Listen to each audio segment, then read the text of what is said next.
Welcome back, everyone. This is your host, the DN WhatIf, here with another exciting fanfiction. Today, we're diving into the story of what if Deku could hop through dreams? A special shout out to the original creator, AlyaKtheDorkLord. This is the permission statement by the author in written.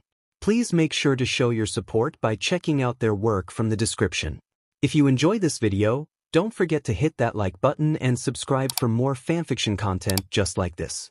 Now, let's get started with the fanfic.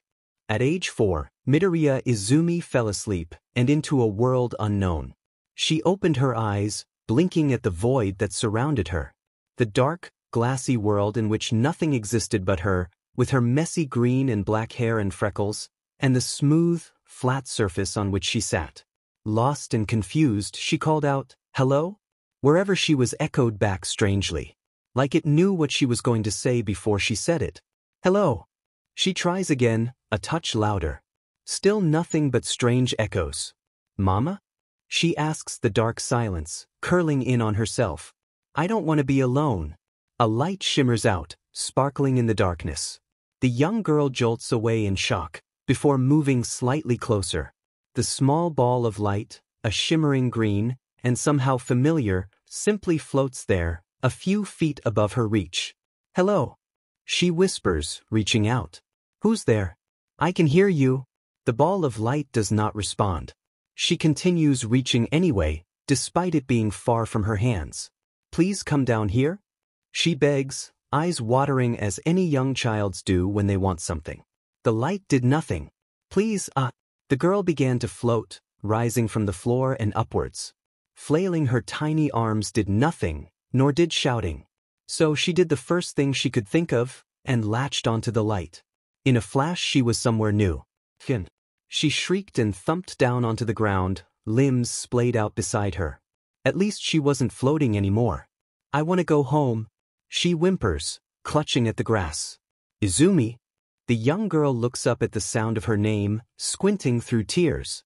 "Mama?" A young woman with lighter green hair smiles down at her.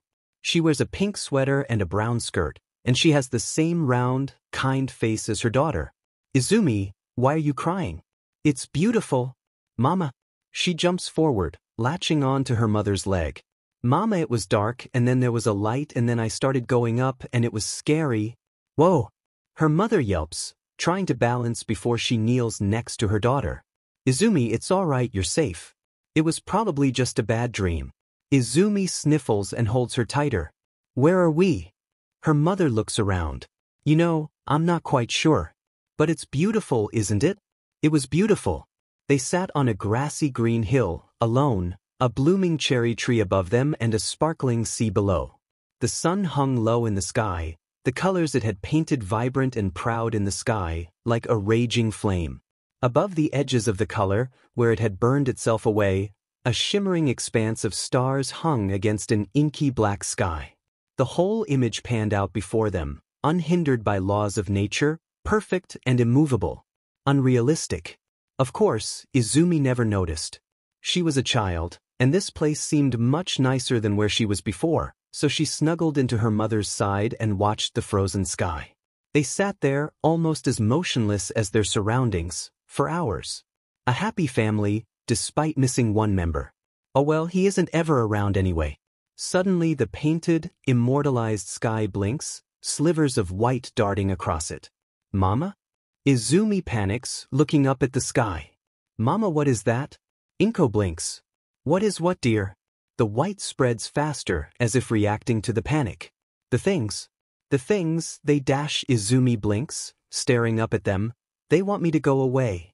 But she doesn't know how. She can only watch in confusion and panic as the light spreads over the hill and up the tree, pulling apart the little oasis for a blinding, flat, white landscape. "Izumi, what's wrong?" Her mother asks, a worried tone to her voice. The cracks widen, gaping holes in the image of perfection. "Mama, I want to go home." She shrieked, and the dream shattered like glass, the young girl barely vanishing in time before white overtook her. Both her and her mother woke up screaming. At age 6, Midoriya Izumi was bullied. Her childhood friend, Bakugo Katsuki, had left her behind, saying her weak quirk would never let her become the hero she wanted to be. She was only a Deku, weak and useless. No matter how much she tried to help him, no matter how much she struggled to catch up, she always seemed to fail. Or if anything, pushed him further away from her. What a joke! Dream hopping? How could you ever be a hero? Just stay on the sidelines, I'll protect your useless butt. People all around her, classmates, teachers, everyone, told her it was boys being boys. They praised Bakugo, or Kakin as Izumi still called him, for his quirk and his tenacity, his smarts, his strength, his dreams. Izumi was pushed aside by the whole school, children and adults alike following Bakugo. They left her friendless. And so, she turned to her quirk. She laid down on her bed, closed her eyes, and found herself once more in the glassy nothing room, though it wasn't quite a nothing room anymore. More and more lights appeared every day, each one a doorway to someone else's dream. Each one a different color, a different vibration, a different mind. Soon thousands of lights hung alongside her mother's, forming constellations and galaxies, coming together and floating apart. Once she got the hang of it, it was easy enough to float alongside the lights, searching for a fun dream. She learned quickly to recognize what kind of dream they were having. Memory replays, mad fantasy lands, a wish for the future, alternative realities, fuzzy what-ifs, a nightmare, and the occasional, unfortunate, wet dream. 5 years old and she's scarred for life. Don't even ask what the conversation with her mother was like. Once she found one she liked, slipping inside was easy enough, and she played and talked and watched dreams by the thousands. Making friends, playing a side character in a story, or simply messing around. Those whose dreams she visited barely knew she was there, and if they did notice her it was rare they discovered she wasn't a part of the dream. In, play, and out before the close light came, which was the host of the dream waking up. But slowly, more and more lights seemed unhappy. The dreams she found were nightmares, terrors, biased images of reality. This night the small child floats through, peering around at the different lights. Ooh! She blinks at a new light in the distance, shimmering a pale red. You're new! She darts to it, reaching her arms around it, cradling it without quite touching it. Do you want to play with me? We can have fun. You look young. What kind of dream are you having? Oh no, you're having a nightmare. It's a weird nightmare though. The young girl circles around it, squinting. You know, heroes help everyone. Maybe I can make you feel better. She leans in, touching it gently with her forehead. The light flinches away, but her hands are on the other side. It's okay. I'm not gonna hurt you. With a shimmer, she falls into the small room. Unlike her fist dream hop, she gently floats down onto laminated floors and looks around. The dream takes place in a small hospital room, everything bleached a stark white and disinfected with a vengeance. On the bed, a boy her age sits, dual-colored pale white and fiery red hair. A bandage wraps around his left eye, and he's crying through it. Hey, are you okay? Izumi asks carefully. This doesn't seem like a nightmare. The boy looks up, sniffling and wiping at his face. Who are you? He asks her. Izumi smiles. She always tries to smile, like her hero All Might, because it always makes her feel better. My name's Izumi. What's yours? To do, Shoto. My name is Shoto. Shoto, huh? Izumi repeats, ignoring the split-second indecision. Dream people don't pay attention to stuff like that. The green-haired girl spins slowly, watching the white walls for anything that could give away his problem. Not seeing any, she turns back to him. Sorry for coming in, Shoto, but you were sad. I'm fine. The boy's voice cracks on the last word, a fresh wave of tears falling. I'm just fine. I'm not allowed to cry, Dash. You can cry. Mama always says it's good to cry. It helps get rid of the bad feeling. Izumi steps closer, Shoto watching her warily. Do you want to talk about it? The shorter girl sits on the bed, a little ways down, still watching him. My mom. He begins tentatively, like he isn't sure what to say. But it's a dream, and everyone is more open in a dream.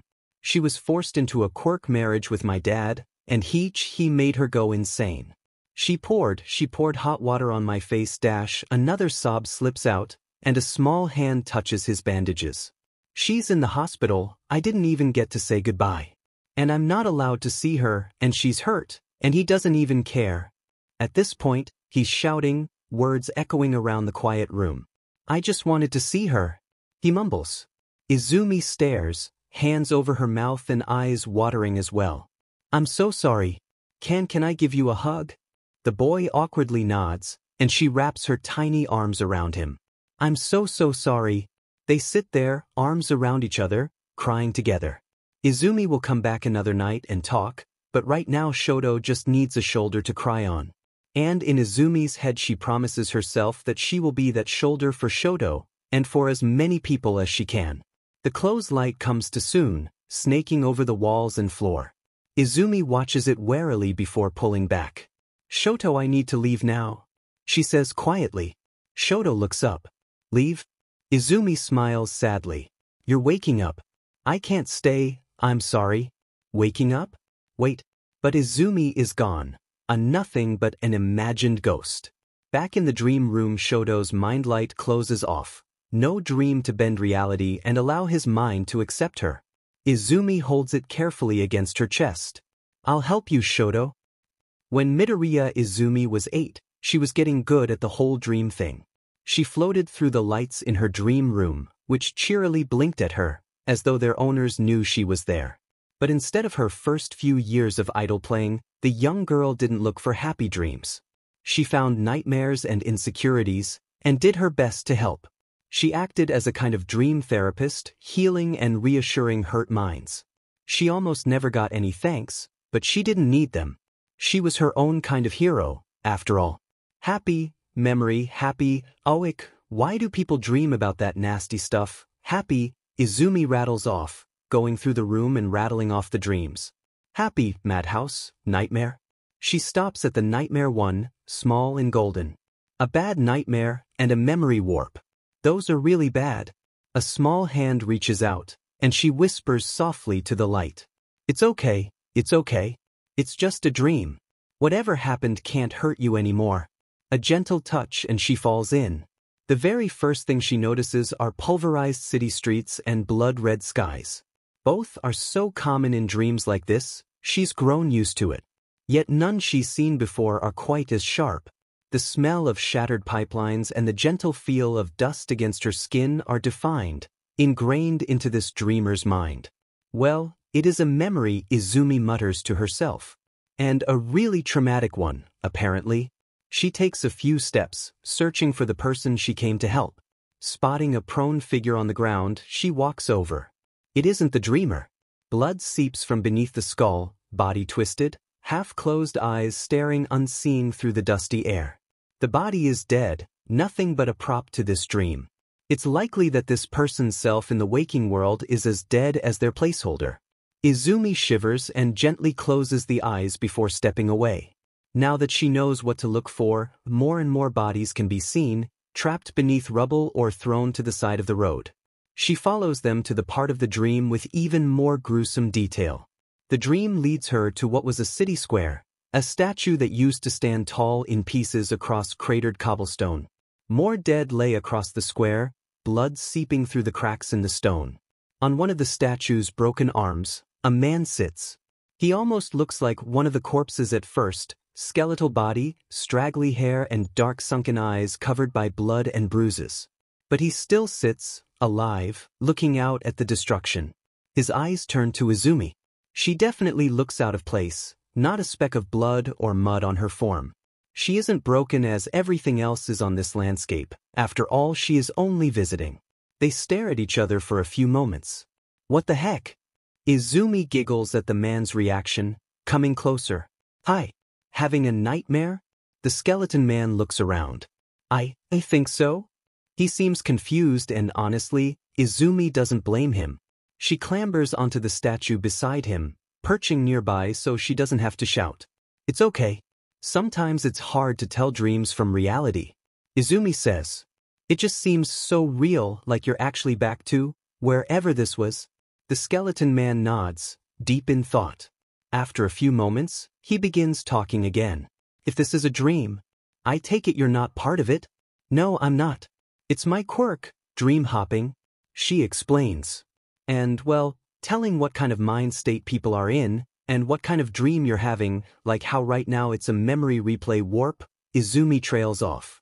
Sorry, I tend to ramble a bit. Anyway, my name's Midoriya Izumi, what's yours?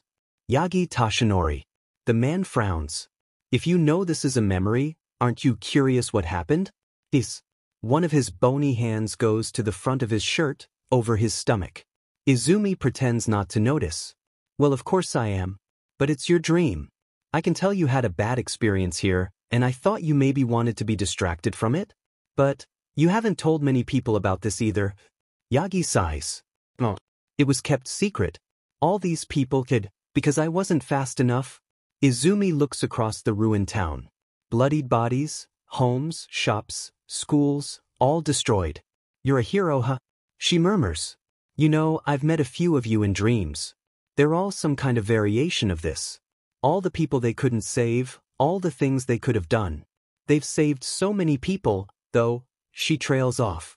This probably isn't anything you haven't heard before. Lots of people say it. It wasn't your fault, get over it, on and on and on. She leans back on her hands, feet kicking.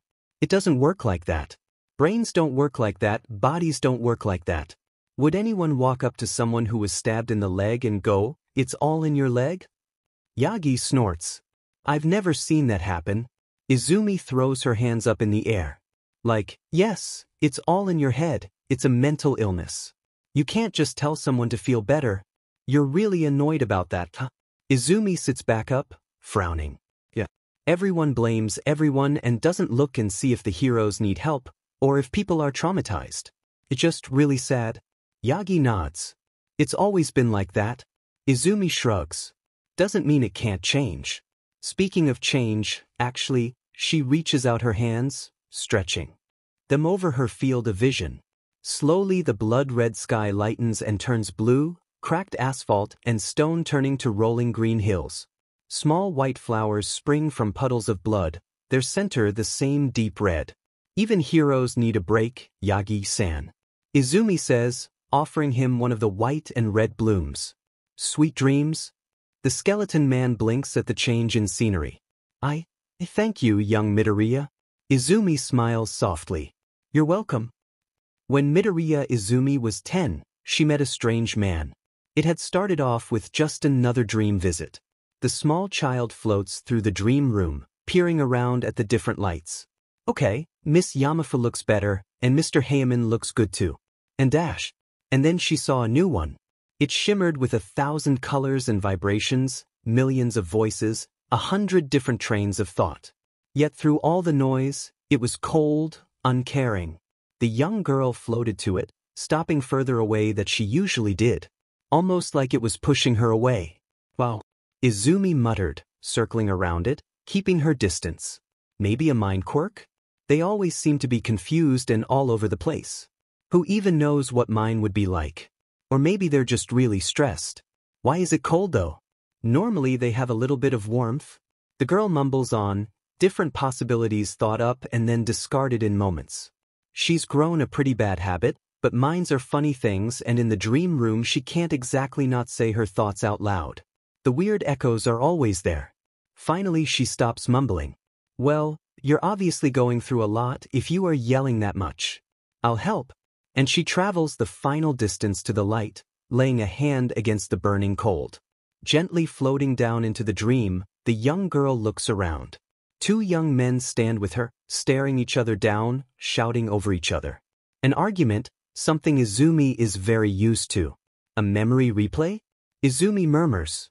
Why is it so weird? Of course, Izumi's felt weird. She's practically the master of weird. But this made her shiver in concern, a feeling of something that was just. But Izumi stayed. She watched as they fought, watched as they screamed and shouted. What you're doing is wrong. I'm strong. I will do something with this power. Just because you're weak doesn't mean you should drag people down with you. Izumi winces. The conversation reminds her of her own one-sided fights with Kaken. Never a good memory. Well, I don't remember you being here. Izumi shrieks, jumping a good foot in the air. Definitely not a normal part of the dream. The scratchy voice growled darkly. Izumi turns to the speaker. Strange red scars cover the top of his head and hands, the rest of his body hidden by a metal mask and a black suit. No eyes can be seen, and yet there's a feeling of focus that leaves no doubt that he's paying attention to the small girl. And not a good kind of focus, one that's filled with malice. Said girl gulps quietly, hands shaking as she feels the dream turn angry, before pulling on a small smile. No, I'm not. You found me pretty quick. A lot of people don't ever, so that's pretty impressive. Also finding me before I saw you, and dash. She continues rambling, eyes darting around. The argument grows louder, the one shouting about power moving closer, a hand reaching for the other. Izumi pauses, watching the fight. Maybe she can distract the strange suit man? Sorry, I tend to ramble over-analyzing stuff. Quirks, people? You were one of those too, right? The fighting too? This dream is memory, so... The dream turns off suddenly, leaving nothing but a dark room. Izumi flinches, not looking at the man in the suit. The man in the suit hums thoughtfully, anger seemingly dissipating. Izumi lets out a sigh of relief. Your quirk is fascinating. Would you mind answering a few questions? I have the experience with many different kinds of quirks. Izumi blinks. Sure. What did you want to know? What's your name?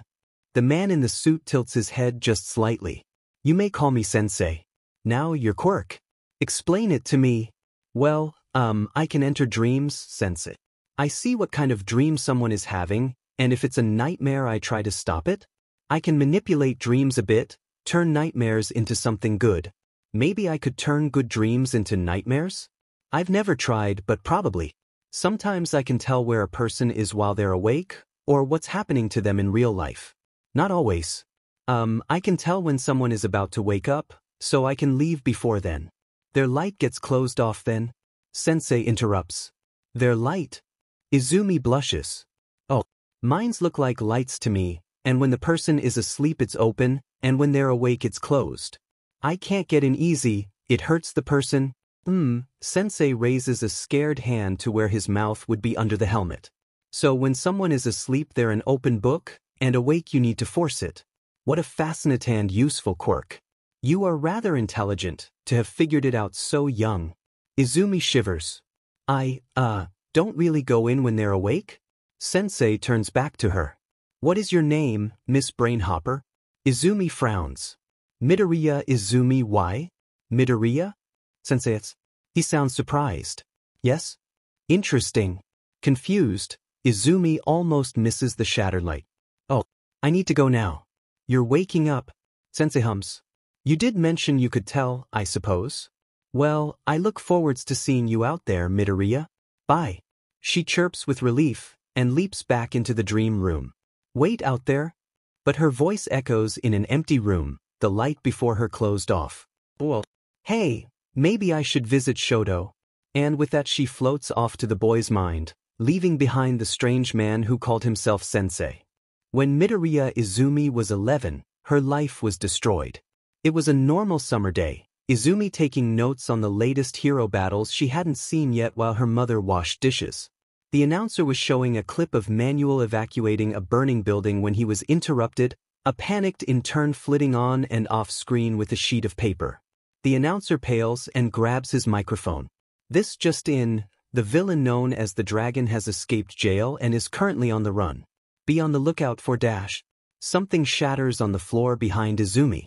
She nearly stabs her paper with the pen in surprise before turning to her mother. Mom? Are you okay?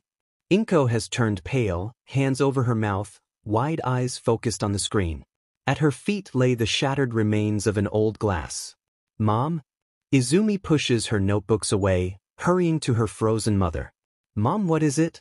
Inko blinks at her daughter. I'm fine.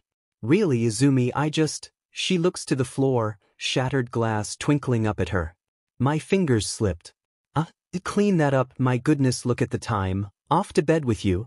Izumi frowns, headed to the closet with the broom and dustpan. Mom, it's not that late. Are you sick? Do you need anything? She starts sweeping up the shards. I'm fine. Inko insists, voice a touch higher than it needs to be. Please, Izumi? I need to make a call. Okay. Izumi throws away the glass. Do I need to go to my room? Yes, please. Inko whispers, walking to the TV and turning it off, muting the announcer. In the safety of her own room, Izumi dives for her phone. Dragon, there you are. She mutters. Dragons escape? How did the dragon escape? No, she grumbles. But when was he caught? Thousands of results. Izumi clicks on one from about 12 years ago and starts reading. The dragon, known for burning hostages alive, Izumi winces at that, was finally captured by All Might last Thursday and placed in a high-security prison. 3 city blocks destroyed in Mustafu, 62 people injured, 18 dead. Wow, this guy was a pretty big deal. Izumi mutters. Maybe Mom was a hostage? Surviving hostages of the dragon. No results. Midoriya Inko. No results. List of the dragon's crimes. 13 dead. 48 dead, 3 severely injured, 2 heroes out of commission. 27 dead. Robbery of Hingai Bank, 18 dead. Destroyed small businesses. Burned. Destroyed. Tortured. Burned. Burned. A loud crash and a scream echoes through the apartment, and Izumi nearly drops her phone. She's up and steady in a moment, darting from her room and into the hall. She wishes she had stayed inside. A man in dark clothing stands in the living room, backing her mother against the wall. The doorway is blown to bits, splintered remains charred and burning with orange fire. Burned. The man's boots clunk heavily on the floor. Despite being short and slim, he has an air of malice about him that shakes Izumi to her very bones. His chin is covered in stubble, interrupted by a scar. Curly dark hair falls over calculating green eyes, staring straight at Inko. Inko, my dear, it's been so long. Did you miss me? Sorry for the door, couldn't seem to find the key. Izumi shrinks back against the wall, staring in abject horror. She knows she ought to run, to help, to call the police, but she's frozen at the sight of this man. No, the dragon. She grips her phone tighter and slips through her doorway, raising the phone to her ear. A wisp of smoke curls from his mouth. Do you know how shocked I was when I finally got out of jail, out of that suffocating, miserable, freezing jail, and I found out that my lovely sweet little Inko was the one who helped put me there. He lets out a laugh, scars stretching across his face. And I thought I was the calculating sneak. My Inko? Hello, what's your emergency? The dragon is still laughing. The dragon is in my house, he's cornered my mom. Izumi puts her muttering to good use. I live at 273 Sakura Way. Please hurry. Dispatch now. It's all right, dear, it's okay. The heroes are on their way. Stay hidden and on the phone. The lady whispers. Izumi lets out a choked breath and nods, even though she knows the other can't see her. The dragon stops laughing, letting out a breath that sparks along the edges. He pulls a chair leg from the floor, destroyed by a larger part of the former door. But no time to catch up. Sensei, the one who freed me, my dear, wants to meet Izumi. Our daughter, moving up in the world. He raises the chair leg, smashing it over Inko's head. Mom! Izumi screams, eyes wide, as her mother slumps to the floor. The dragon whips around at the scream, fire dying in his throat, scanning the room for the source of the noise, and his eyes find Izumi's. Green meets green, one pair flickering with a wild fire and the other widened in fear. Burned. Destroyed. Our daughter. Oh, you've been here the whole time. Miss, has he seen you? The lady at the other end asks. Izumi grips the phone tighter, holding on as though it was a lifeline. The dragon stalks closer. Behind him, blood begins to seep from Inko's head. Oh, my dear Izumi. It's so good to see you. He croons, holding out his arms as though he expected a hug. I must thank you, my dear. After all, you're the reason I'm free. His hands fly out to the side, expanding over the room. Burned to the ground. They would have never gotten me out of that place for no good reason. Sensei doesn't believe in second chances, you see. But then they heard my name, Midoriya. From you. He points at her, smiling. A small flame curls from the side of his mouth. Man, you must have made an impression on him. For Sensei to want to meet you himself? Really something. I was left with underlings for years. Sensei? Izumi breathes. That man. The one with the twisted, screaming, cold mind. Ah, so you know who I'm talking about. You bumped into a very powerful man, my dear, the dragon murmurs, coming closer. You're going to help him rule the world. Izumi steps back. Just a few more minutes, it's going to be fine, it's going to be okay, says the phone lady. Izumi shakes her head, backing away from the dragon. Her eyes flicker to her mother behind him, bloody and still against the floor. There's a burn on her leg. Burned to death. The dragon chuckles. Why so scared, my dear? I'm sorry I wasn't around for so long. You must be awkward meeting strangers, even though my blood runs in your veins. His voice is sickeningly sweet. Well, you can blame your dear sweet loving mother for that. She was the one that put me in jail, did you know? She was the one who ratted me out. She was the one who had me locked in a freezer for 10 years. Puffs of fire flicker through his teeth, from his nose, dancing around his face and making those calculating green eyes shimmer with enrage. And now she's even alienated my daughter from me, he whispers. My own daughter, afraid of me. Afraid of fire. Don't worry, darling, Daddy's here. You don't need this woman anymore. As a matter of fact, the dragon turns, watching the small flames at the side of the wall. You don't need anything here anymore. We can just burn it to the ground. His eyes are glinting as he turns back to Izumi. Yes, burn it all to the ground. Flames are beautiful, my dear. We can watch its power together. As father and daughter, Izumi notices too late how close this man has gotten. Whirling, she tries to run away, back to her room, back to somewhere, but her arm is in the man's grip. Before she can get more than a step. Hush, no need to be afraid. Oh, what's this? He grabs her other arm. You've been on the phone this whole time? My dear clever little child. Now hand it over. I need to talk with the lovely little heroes. Izumi struggles, but nothing happens. She's too small, still frozen in fear. The dragon pulls away the phone with the ease of picking up the groceries. Hello, yes. This is her father, the dragon. I'll be dealing with my family. Good day. With the final word, a stream of fire erupts from his mouth. In front of Izumi's horrified eyes, the phone cracks, melts, and falls to a misshapen lump on the floor. The dragon pulls Izumi through the apartment. Her mother is still slumped against the wall. At the sight of her bloody mother, Izumi starts to move again, pulling against the dragon to get to her. No. Oh, don't worry, my dear. The dragon cheers. We'll be perfectly fine with the league, with Sensei. We can pull that heroic nonsense from your mind. Let us go. The heroes are gonna be here. They'll beat you. I called really soon. Oh, I know. Then I can burn them. All Might's being distracted by someone else, too far away to take you from me. The dragon murmurs. No worries. He pulls Izumi through the door. You'll be free from their lies. Now then. Her turns to the shattered door. Nothing in here is of any use. Say bye-bye to mommy. Mom. The dragon lets out a breath, and all Izumi sees is fire. Stop, please. The fire is overtaken by darkness, and Izumi falls limp.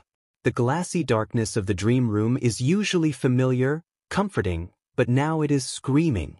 Izumi sits collapsed in the center. Mom. She screams, the echoes screaming with her. The room is rambling, talking, thinking, and Izumi can't make sense of it.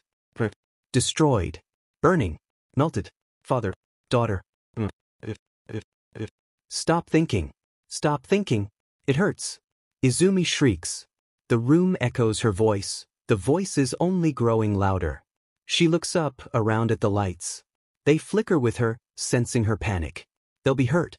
Mom is already hurt. A new light shines, orange and yellow, a burning flame.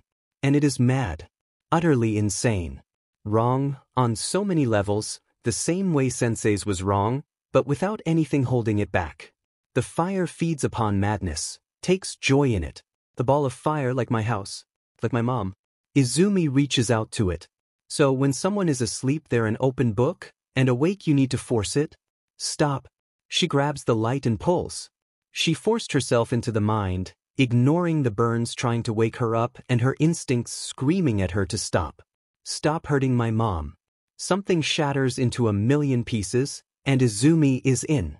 She sees the fire stop, feels her his feet stumbling back. She hears the mad confused laughter of a crazed mind. She sees a shadowy hero arriving a minute too late. A scarf rises, and red eyes send her into a true sleep. When Izumi woke up, she woke up screaming, "Mom!" She struggles against whatever is on top of her, pulling it away and tumbling to the floor. Her arm burns in pain. Burning, everything is burning. A hand grabs her and she fights it away with all her might. Dragon. Hey, it's all right, everything is over now, you're okay? The owner of the hand says. Daddy's here. The voice is female, tired and scratchy instead of smooth. The light glows with a steady calm, not a mad bonfire. Not the dragon. Izumi gasps for breath, holding onto the arm for dear life. My mom. I want my mom, she mutters. She was in the house, the fire. The nurse pulls her closer. I'm sorry, my dear, your mother, she didn't make it out. Izumi freezes. Burned. Fire. Destroyed. I want to go back to sleep. Izumi mutters into the shoulder. The nurse pulls her up, stepping over the sheets thrown to the floor, and puts her back in the hospital bed. Then sleep. You've been through a lot. The dream room is back. Izumi wants to stop thinking. To stop knowing. To stop understanding. But she can't, she can only travel. Didn't make it out. Burned to death. The dream room isn't echoing right anymore. It's broken. The cool glass, so smooth and perfect, is shattered into little pieces. The door. Destroyed. The voices don't take turns. They layer over each other, screaming to be heard, stabbing into Izumi like the shards of glass that is the floor. The lights are scared. Sniffling, Izumi puts aside the words. She can't focus on them now, she wants to forget. Shoto's light floats to her. She doesn't want to be here, where everything hurts and echoes scream at her. She pulls it closer, watching as it shimmers in her grip. Sleeping. I won't hurt you like I hurt him. A gentle touch brings her to his dream. It's changed from back then, from a sterile room of pain and empty feelings to a wide expanse of sparkling ice and snow. Izumi can't feel the cold. Izumi? Shoto asks her, looking up from his snow. Izumi. Within moments she's wrapped in a hug. What happened? I could feel it. I collapsed in training. Izumi, I was worried. He mumbles into her hair. Shoto, she whispers, voice breaking. I don't want to wake up. They fall to their knees in the snow, arms around each other, Izumi crying into his shoulder. Izumi, he pulls her closer. Whatever happened, I'm sorry, I'm so sorry. The shattered light comes too soon. Izumi wonders if she could stay. She doesn't want to leave Shoto's arms. She feels so safe there. She always does. But she remembers the dragon shouting in pain and the shattered dream room. She pulls away. You're waking up, she sniffs. Shoto winces. I'm so sorry, Izumi. She's gone. When she wakes up, she can hear voices outside.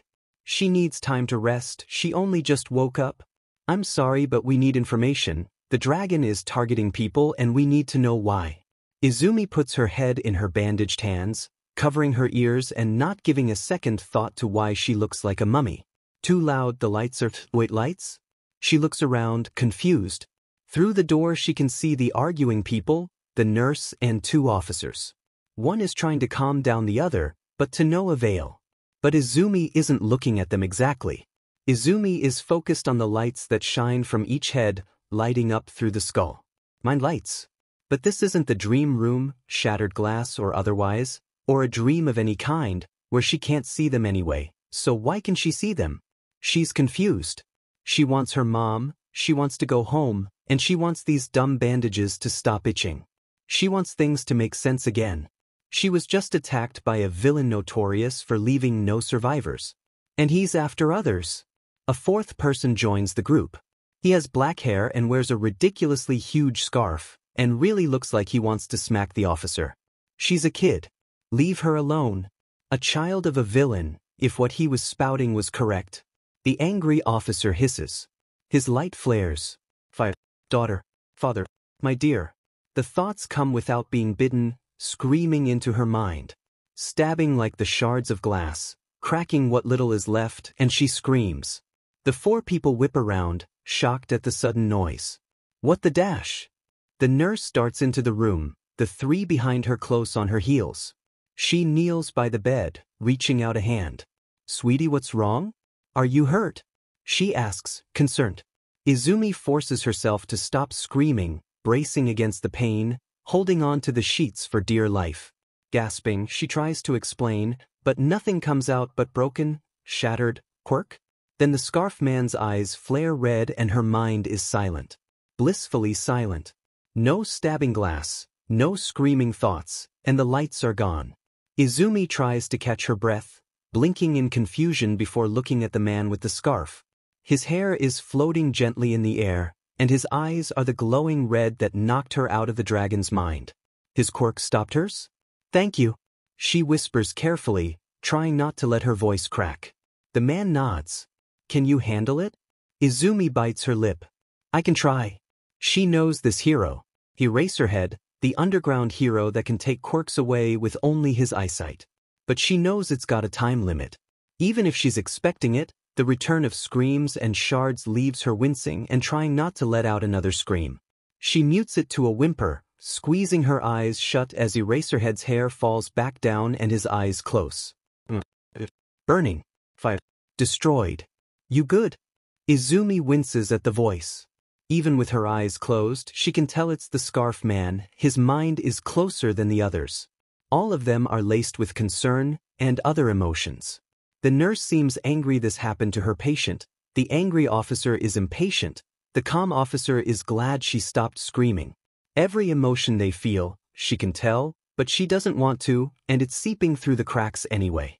Stay away, I don't want to know. I don't want to hurt you. I don't want to feel.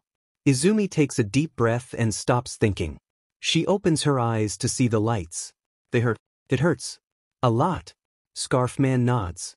Your quirk. Izumi shivers. I did something I shouldn't have and now. I don't know how to explain it. It's broken. The nurse shivers. Okay, dear, I'll get these men away. You go back to sleep? Normal-headed officer lets out a grunt. We need to ask her questions. Angry. Family hurt, burned, home gone, confused, lost. Izumi yelps at the sudden influx of pain. Stop it.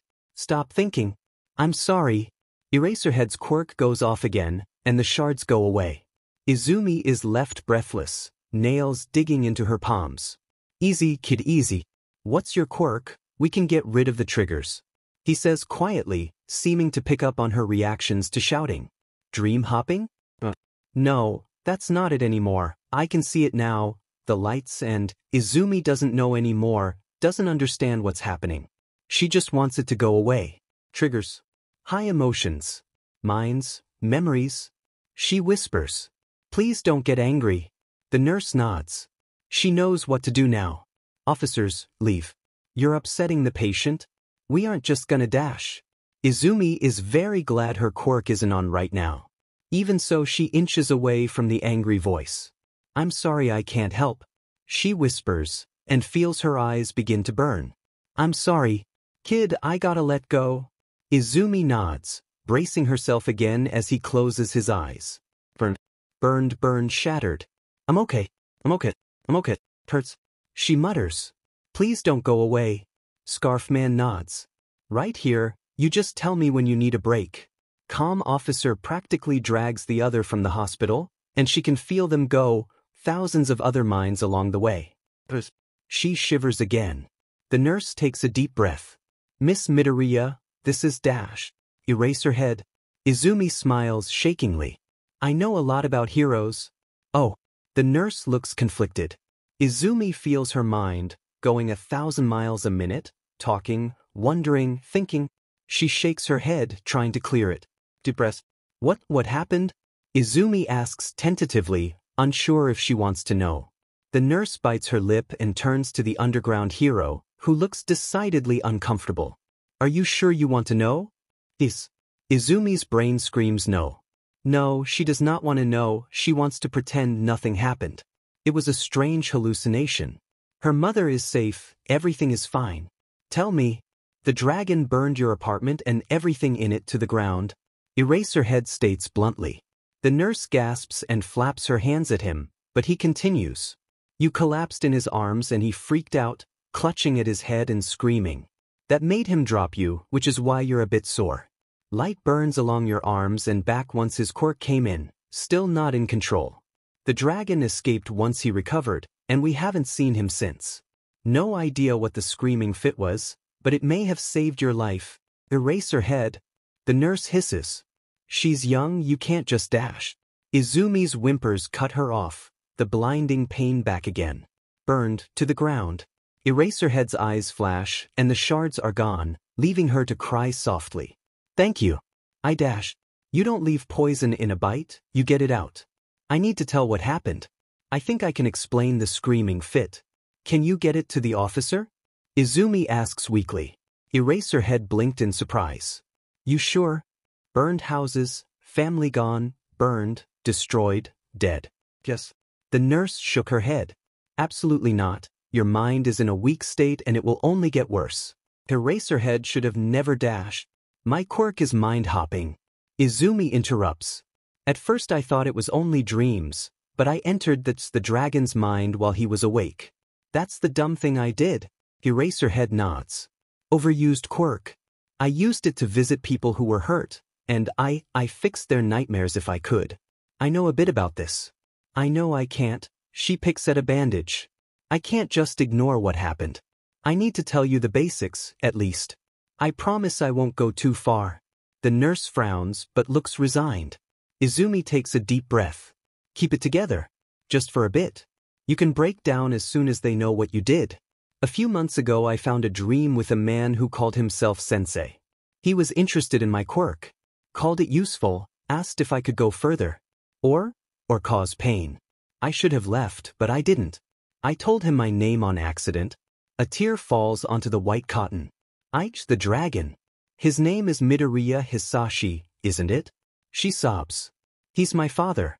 Sensei knew him. He wanted the dragon to bring me to him, so I could use my quirk. He killed my mom because of me. It's my fault. If I had told my mom, if I had done something dash.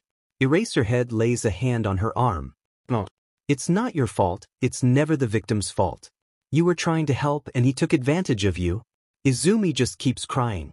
Eraserhead is slowly growing more and more awkward as she cries, the nurse looking on angrily.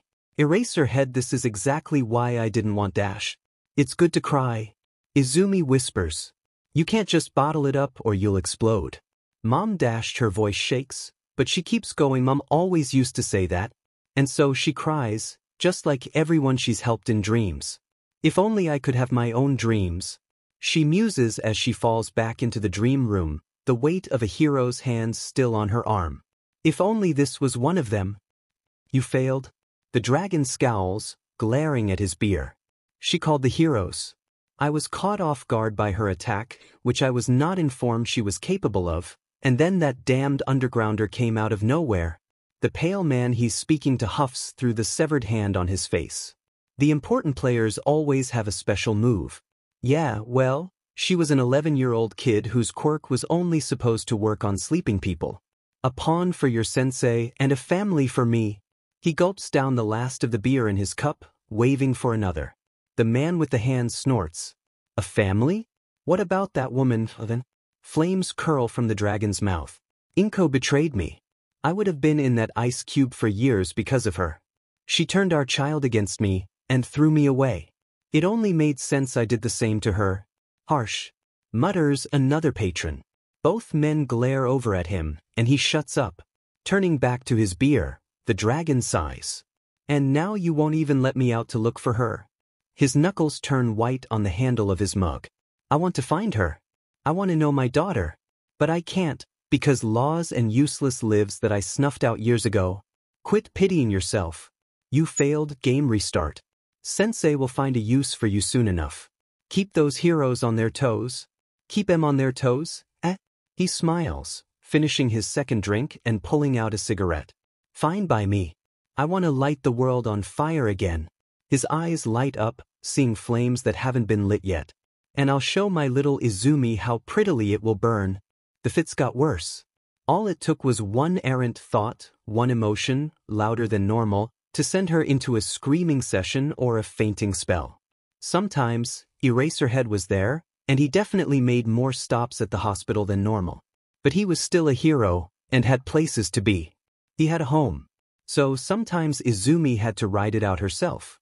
Doctors, under one named Dr. Komi, tried to fix it. They viewed her as a special project, but nothing they tried worked. They even had a hypnotist come in, but the second they started she was screaming again. Izumi hated it. There were too many people, none of which were her mother. And each and every one of them fell into 3 categories. Ignored her completely, treated her like glass, or screamed in their mind so much she almost thought it was on purpose. All of them refused to talk about what happened. When Eraserhead came in, it was a breath of fresh air.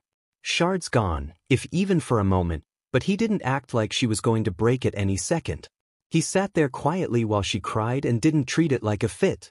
He brought his bright yellow sleeping bag a lot. You know, kid, you're really starting to worry me. Izumi sighs, adding some shading to her drawing. She really had been getting good, seeing as it was one of the only things to do in the hospital. They wouldn't even let her do homework, because her brain was damaged or something. I know.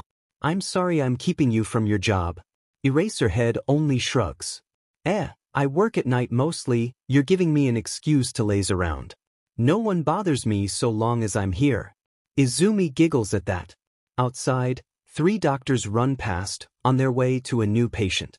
He's got 3rd-degree burns along. Izumi freezes, and then she's back in the dream room, the shards of glass in her head screaming again. Burned to death. Destro. Izumi. Red eyes.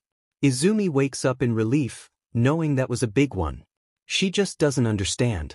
Why does this keep happening? Why can she hear them now? Why is the glass shattered?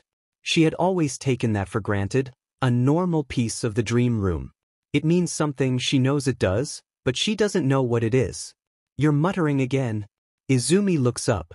Sorry, Eraserhead. Just thinking. Yes. Doesn't that hurt? She only shrugs, leaning back against the headboard. Not really. It's other people's thoughts that hurt. I just wish there were fewer people around. Eraserhead is silent for a few minutes. He usually is trying to fall asleep, but now his mind is going 1,000 miles a minute. People. Eraserhead? Izumi asks. You're thinking really fast. He looks up from his lap. My name is Aizawa Shota, if you want to call me that. He mutters, barely enough to be heard. Izumi sits straight up. Really? Thank you, Aizawa-san. He snorts at her enthusiasm. I'm with you often enough, aren't I? Eraserhead was getting annoying. The green-haired girl rolls her eyes. She'd been around him long enough to know that he cared, but was really embarrassed about it. Not that he'd ever admit it, but who would spend so much of their free time around a girl who broke down screaming at random moments? Thank you anyway. She finishes her drawing, an image of a park outside her house. What used to be her house. Izumi puts the drawing down carefully, eyebrows furrowed. Aizawa-san, what's going to happen to Dash? Screams erupt from downstairs. Aizawa is up in seconds, his sleeping bag falling to the floor in a heap as he darts out the door. With a moment's hesitation, Izumi follows him, out of her room and down the hallway, past doctors and nurses, patients and visitors. It's just one thing after another, huh? The bottom floor is mayhem. 3 people in civilian clothing and cheap all-might masks, seriously? Are running around, using quirks with relentless abandon. Izumi's old habits spring in almost immediately, drowning out the sounds of panicked minds. One with a duplication quirk, another with blood manipulation, third unknown. What's the point of attacking a hospital? She mutters. Aizawa darts into the fray, his capture weapon exploding 3 clones into an orange cloud in the first few seconds. 5 more follow before the 3 villains react and the blood manipulation one whips his hand to the side, Aizawa following its path as though pulled by a string. Halfway before the wall, his eyes flare and the villain's quirk is forcibly removed. Aizawa bounces up from the floor, and in a second has 2 villains relatively under control. Izumi is so focused on the fight that she doesn't notice the third until he's right next to her. Why, hello!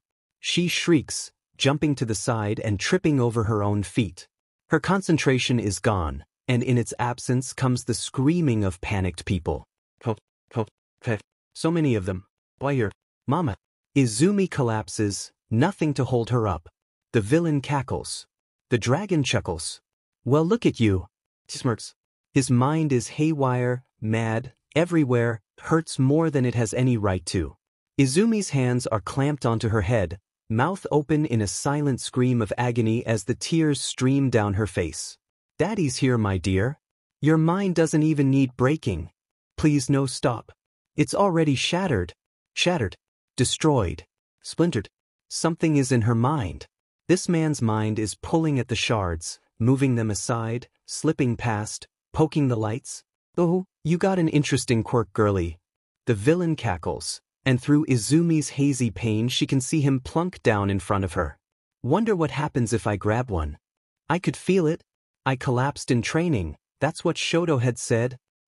No. Izumi doesn't know what happens next. The glass rises up with her scream and stabs at the man's mind. At the same time, he completely vanishes. What? Aizawa's boot clocks the villain across the face. He goes down, flopping like a broken puppet. Oh, that makes sense. A lot of stuff makes sense now. Kid. The villain is tied up, knocked out. Thank God. Aizawa is kneeling over her, worriedly pulling her upright and checking her pulse. He's got a mind quirk? She mutters, ignoring the pain of her back. Careful if he wakes up. Aizawa sighs and shakes his head. You are utterly insane. Your mind doesn't even need breaking. It's already shattered. My mind is broken, she says simply. Then she faints. Izumi wakes up back in the hospital. She doesn't want to open her eyes. She had found a simple, sweet picnic memory dream, and the calm was much better than here. The burns on her back hurt worse from where they hit the floor, and she's got a splitting headache. A soft snore reaches her ears, and she lazily turns her head to the side. Aizawa is sleeping in that huge sleeping bag again, messed up hair and scarf in a giant tangled mess. She giggles a bit and reaches over to poke him. Sleepin', Hisashi. Hisashi. Father. Burning. Izumi tries to hold back the screams, but they come anyway, bubbling up her throat. That wakes him up. What the yo shit? Eyes flare, and the shards are gone, leaving Izumi gasping for air. God damn it, kid, don't do that. I thought you were dead. Izumi smiles at him. You do care. Over the few weeks, her comfort level with Aizawa had raised exponentially. And I feel great. Well, besides the screaming. But I know what's going on now. She bounces happily in the bed, clapping her hands together giddily. Aizawa raises an eyebrow. You do? Well, maybe. She corrects herself. Mind if I bounce the idea off you? He raises an eyebrow. Shouldn't I be getting Dr. Comey? Do you want to get up? I have a phone, you little twerp. Oh yeah. A quirk phone call later, and the Dr. Comey bursts into the room with a clipboard and mind running 1,000 miles a minute. Izumi winces, but keeps it together. All right, the doctor says, pulling up a chair as Aizawa glares at him. Lay it on us. Okay. Izumi breathes out. So you know how I see minds when I'm asleep or unconscious, as lights in a big dark glass room? And how the glass got shattered? Aizawa's eyes flare quickly. Yes, thanks. And you also know how in stories and stuff, how people with mind powers can be kept off if the other person has good enough concentration or training. Yes, that's what the glass was. The barrier between my mind and the people I dream with. When they're asleep, the walls are down, and I can slip in easy. But while they're awake, the glass is up. So when I did the dumb thing, I shattered my barriers and his barriers. She pauses, biting her lip. If that makes any sense. But with my quirk, my barriers protected me from seeing and hearing minds when I'm awake, and now that they're broken, that doesn't work anymore. So my fits are trying to get the other thoughts to go away because they're breaking through the barrier, and that's why you can stop them. And memories activate the fainting spells, because it's the only way my body knows how to defend itself. She beams up at them, awaiting the reactions. So what do you think? Fascinating. You may have the answers to how minds and conciseness themselves works. Aizawa elbows him in annoyance. So, in other words, this hospital is the worst possible place for you to be. Izumi frowns. Yeah, I guess everyone's emotions run high in hospitals. Well then, Dr. Comey looks shocked, nearly dropping his clipboard. What? No, she needs to stay here. We need to understand he babbles. She needs to heal. Izumi, would you be better away from the hospital?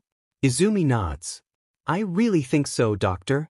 She looks down at the bed, wringing her hands awkwardly. You're even hurting me right now. The doctor looks shocked. I'm sorry, I let my curiosity get away from me. Yes, of course. He sits back, looking admonished. Aizawa smirks. Anyway, where could you go? The doctor muses. Summer vacation is almost over. Will you be going back to school? No, Aizawa and Izumi say together. Alrighty, so you'd need a tutor. Needs to be near here for checkups, though I could come to you, and near Eraserhead for the quirk muting. Oh, Dr. Comey looks up. Eraserhead, could she stay with you? They stare at the doctor. What? It would make sense. She'd be near you except on patrols. I'm assuming you live alone, you wouldn't have to commute, it's perfect. He waves his hands in the air. Aizawa looks utterly shocked. What makes you think I'm prepared to handle a kid? What makes you think I live alone? You don't? You would have even more excuse to be lazy. Izumi muses. I wouldn't mind. Aizawa whips around to look at her. That is if you don't. I don't want to intrude. Aizawa sighs. No, it's fine. But I don't live alone, and my housemate, ever heard of Present Mike? Izumi rolls her eyes. Have I? He's another one of my favorite heroes, why? Oh. Her eyes widen. No way. Aizawa snorts at the shocked look on their faces. Yeah. You really don't want to bunk with us? Are you kidding? That would be so cool. Izumi yelps. Can I meet him? Do you know any other heroes? Oh, who am I kidding? Of course you do, that's your job, Alright, I get it. He may be the only one able to keep up with that muttering. Aizawa grumbles. I'll talk to him about it. Thank you. When Izumi was ready, she moved in. Aizawa and the doctor drove her through the city, covering her ears at the utter chaos. Are we there yet? Don't even start that. Finally they arrived at the apartment building, a simple 3-story deal with little balconies. Aizawa pulled Izumi's small bag of stuff out and lead her to the door as the doctor drove away. We're apartment 3F, all the way at the end of the hall. He informs her. They reach the door and he hesitates. Mike's probably gonna jump you? Izumi grins. I'll be fine. Oh, she steps back. Why is he terrified? Aizawa's eyes widen. Damn it. He yanks the door open. Oi, it's just a bug. A confused Izumi follows. It's a nice apartment, simple, open, and lived in. Right in the center, a tall blonde man is on the counter, pressed as close as humanly possible to the wall, a large fluffy cat watching in amusement. His mouth is squeezed shut in an action Izumi knows too well, trying not to let out the scream. Probably a good thing, seeing as a present Mike scream could likely level the building. Aizawa is grumbling as he muddles around, asking, where is the dumb thing? The blonde man points a shaking finger to the floor. Izumi spots it, a tiny brown spider, picking its way across the floorboards and utterly unconcerned with the chaos it has created. Aizawa scoops it up and chucks it out the window. Nice first impression, loudmouth. Present Mike lets out a breath. Thank you, Shoyuta. Wait, first impression? Aizawa jerks a thumb over his shoulder. You forgot, didn't you? No. Totally not, I would never. The man hops down from the counter, looking at Izumi awkwardly. The cat prances off, its entertainment gone. What's your name? Izumi smiles at him. Izumi Midoriya. It's nice to meet you. Oh yeah, I remember now. Pleasure's all mine, little listener. Sorry about that, it's just he shudders. Bugs. Izumi nods. You know my quirk, right? Dream hopping? The bug dreams are the worst. Mike winces. Oh, I could not do that, I could not do that. Oh, Izumi hefts her bag. Hey, where did Aizawa-san go? The two look over to see Aizawa flopped out on the couch, fast asleep. Well, I guess I'm showing you around, huh? Mike laughs and pokes at the sleeping man's cheek. Name's Yamada. Izumi settles in quickly. Fewer minds leave her screaming fits rare, and she takes the time between to help out around the house. Fainting spells, however, are far more common, and it isn't strange for Aizawa or Yamada to find her slumped against a wall or piece of furniture, snoring softly. Usually, a cat will come and use her as a pillow. Yamada once asks if she's absolutely positive she isn't related to Aizawa, only to get a snort of laughter and a flying magazine to the head. Izumi plays with the cats, all three of them. Aizawa likes cats a lot. Izumi cries when she's alone, and sometimes they'll find her and sit nearby. She draws her heroes and people from her dreams. She tells stories of strange dreams and is told about the hijinks they've dealt with in their career. Izumi tries to forget about her mother. It hurts to remember her in more ways than one. She can grieve later when her mind isn't a shattered, painful mess. She can hold back the pain. She will hold back the pain. Hi, Shoto. Shoto looks up at Izumi's voice. Hey. She plops down next to him, still smiling though there is no light in her eyes. The snow chairs that they made years ago are still there, immobilized with memory and patience. Also, prolonged exposure to a dream quirk can cause lucid dreaming. No complaints from either of them. So how's it been? I should be asking you that, he says quietly. You disappeared for a while. Izumi winces, smile fading. I'm sorry. She looks down at her knees. It's been a long couple of weeks. Shoto looks conflicted. Want to talk about it? Izumi's voice trails off. It's okay if you don't want to, Shoto says. I'm bad with feelings. Izumi bites her lip. She's dead. Shoto looks up, and spotting tears, his eyes widen. Izumi? It's my fault. She sobs, finally letting tears flow. It's all my fault, I'm a terrible person, I shouldn't have told him my name, he went after me, she shouldn't have died. Shoto lunges forwards, arms wrapping around her. She latches onto him instantly, sobbing into his shoulder. It's my fault. I shouldn't have done what I did. Why? Her hands clench into his shirt. Why? It can't be your fault. He whispers. But it is. That man, I'm the one that led him to us. She sniffs. What? They were after my quirk. She gulps in a breath, tears streaming down her face. He said the dragon, he said that sensei wanted to use my quirk. He said he was going to use me to rule the world. Shoto's eyes narrow. You would never help them? No. I wouldn't. Izumi insists. But I stood there. I didn't do anything. I didn't, at a loss for words, she buries her face back in his chest. I couldn't do anything. Shoto pulls her closer, a hand in her long curls. I won't let them touch you. Her only response is more tears. Izumi wakes up slowly, the dream room fading away and the weight of something on her chest coming into focus. It's the sudden snap of the neighbor's mind that brings her to full consciousness, and she yelps in pain, jerking to the side and slamming her head into the wall. Because what else? She groans, rolling away from the wall and clutching her head, and dumping the weight on her chest onto the floor, where it meows in protest. Meows? Izumi opens her eyes to see a very annoyed-looking black cat. The cat meows again, and she reaches a hand out to pet it. Sorry? She apologizes, gently scratching beneath its ear. I didn't know I turned into a pillow after I fell asleep. The cat meows again, obviously unimpressed by the apology, but leans into Izumi's hand. You're Ainiko, right? Izumi asks. Ainiko purrs, and she takes that as a yes. Aizawa-san really likes cats. There was the big fluffy gray one, Arisher, I think? Ainiko plops back into her lap. I guess I didn't annoy you too much then. Nah, he's just lazy. Izumi looks up, meeting bloodshot eyes.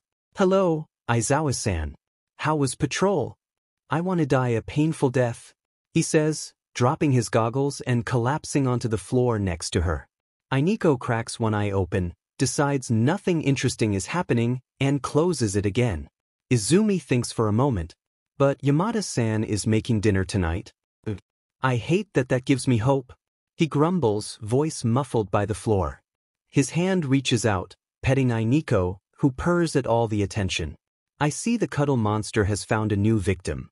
He will try to smother you in your sleep. Be careful. Ah, this little cutie? Izumi asks, scratching a purr from the dozing animal. That cutie has made 17 attempts on our lives just this month. Aizawa drawls. Kiyoshi is a cutie. The hyper-orange one, right? Izumi asks, giggling. Yeah. Reminds me of Loudmouth. She is pretty cute. I play with her a lot. Erasure just stares in disdain from the doorway. She comments, still scratching beneath the cat's ears. Erasure does a lot of staring in disdain. That's who he is. Izumi hums softly, trailing a hand over Ainiko's soft fur. A light patting reaches her ears, and she turns to see Kiyoshi bouncing over. Look who's come to join the cuddle fest. Aizawa snorts, raising his head. Kiyoshi meows, and bounces over, butting her head into their hands. Greedy little annoyance. Izumi just pets them both. I have 2 hands. A low meow sounds from around the corner, and she turns to see Erasure. Aizawa snorts into the floor. You were saying? Mixed groan goes ignored by Aizawa and Izumi, both looking at cat videos on the couch. Izumi looks up, confused, to see the blonde hero with his wet hair tangled down his back, a towel over his shoulders, and wearing shorts and a t-shirt. His prescription sunglasses perch on the end of his nose, and he looks annoyed. For the love of God, his Yamada, what? Aizawa snaps, pausing the video. Yamada immediately and dramatically slumps onto the floor, pouting as miserably as possible. I can't get this knot out of my hair. Help me, Shoyuta? He begs, poking him with the brush. Busy. Aizawa grunts, playing the video again. With cat videos? Yamada moans. I have lost you to the kittens. Izumi pushes herself off the couch. I can help, Yamada-san. Yamada's face brightens instantly, and he turns away so she can reach his hair. Look, Shoyuta, she has a heart. I have a heart. It's reserved for cats? Aizawa grumbles. I am your husband. Yamada announces, horrified. Where's my love? Dunno. Izumi, smiling at their bickering, finds the knot easily and untangles it easier. Wow, your hair is really soft. She whispers, combing through it. Doesn't hair gel damage it? It's constantly in there. My glorious hair is made of steel, and should is of spite. He informs her, breaking off an argument about an incident involving Pai, high school, and someone named Namuri. Aizawa goes back to his video. Also, you got it out already? How? Izumi shifts on the couch, looking down at her lap. My hair is always a mess and I help my mom with hers. She finishes quietly. Yamada's hair streams through her loose fingers as he turns to look at her. Oh shoot. Sorry, I didn't mean to dash. Do you want to mess with ours? Izumi looks to Aizawa, who has paused the video once again and looks slightly unhappy about it. Yamada loves the feeling and I could do without it in my eyes. Izumi bites her lip, nodding. Yeah. I'll do yours first so you can get back to your video. He groans lazily, but moves, and one black French braid and a more complicated blonde braid. Later, she smiles and leans back onto the couch. All done. Nope. Yamada announces. Swap places. Izumi giggles and does just that. Soon, the brush runs through her hair, and she smiles at the feeling. At least, she does before the brush hits a knot. Ouch. Jesus kid, how messy is your hair? Yamada grunts, untangling it slowly. It's long, it's curly, and she falls asleep everywhere. Aizawa lists off. It's bound to be tangled. Yeah? Sorry. Izumi mutters, pulling at her bangs. Yamada sets the brush back in her hair, moving more carefully. Nah, the challenge makes it fun. Gimme a minute. And Izumi relaxes into his hands, shutting her eyes and pretending that the soft hands are her mother's. Izumi sobs in the corner between the couch and the wall, a hand over her mouth as tears stream down her face. Useless. Nothing. Your fault. Give up. Shattered. Burned. Your fault. Izumi. At the sudden concerned voice, Izumi jerks backwards, slamming her head into the wall. Pain flashes through her skull, and she leans forwards again, whimpering. Oh shit, that must have hurt. Wiry hands hold her shoulders, steadying her shaking body. It's okay, little listener, I got you. I got you. Izumi leans into the touch, desperate for contact. The hands pull her closer, wrapping her in a comforting hug. I got you. He probably heard her crying and came to check it out. Izumi clutches at his shirt, and Mike rocks her gently, humming under his breath. Slowly, the pain fades and her tears slow. Izumi hiccups softly into Mick's chest, listening to his humming. "Hey, Yamada-san?" Izumi asks quietly, voice shaking. "Yeah, what's up? Your quirk, you've had it since birth, right? Did you ever accidentally hurt someone?" She whispers the words, almost afraid of the answer. Yamada frowns and leans back, watching her tear-stained face carefully. "Yeah. My parents? Well, you've seen me and show you to talk in sign, right? Had to learn it in my early years." He demonstrates a bit before putting his hands down. "Screamed too much as a kid. What brought this on?" Izumi winces, shrinking back into the couch and babbling. "It's just, I was... Hey, it's fine. You don't have to say anything if you don't want to," Mike whispers. Izumi shifts uncomfortably. "Mind the dragon. If my mind is shattered, then what happened to him? He was already unbalanced and my if I never had my quirk? I don't know." Her eyes flicker around the room, landing anywhere but on Yamada. "Oh shoot," he whispers. Awkwardly, he puts his hands on her shoulders again. "Look, everyone makes mistakes. You were scared and confused, and you did the only thing you could." He squeezes her shoulders gently. "Even heroes make mistakes. Me, All Might, heck, I have stories from school I could tell you." Izumi sniffles softly. I know, but she's dead because of me. Don't blame yourself for that." He insists. "That's the fault of people who wanted to use you. They would never have come if I had been more careful." She whispers, hands clenching. The shards in her mind shiver, and she closes her eyes against them. "Not now, not again." She's talking now, she can control it. Wiry arms pull her closer. Izumi blinks at the sudden hug, freezing up. "You were trying to help. They took advantage. It sucks, but we can't change the past. You just keep moving forward and don't let them win." He says, quieter than she's ever heard him. "He said he was going to make you forget this hero nonsense, right? Well, give him a giant middle finger. No one's gonna crush that spirit, listener."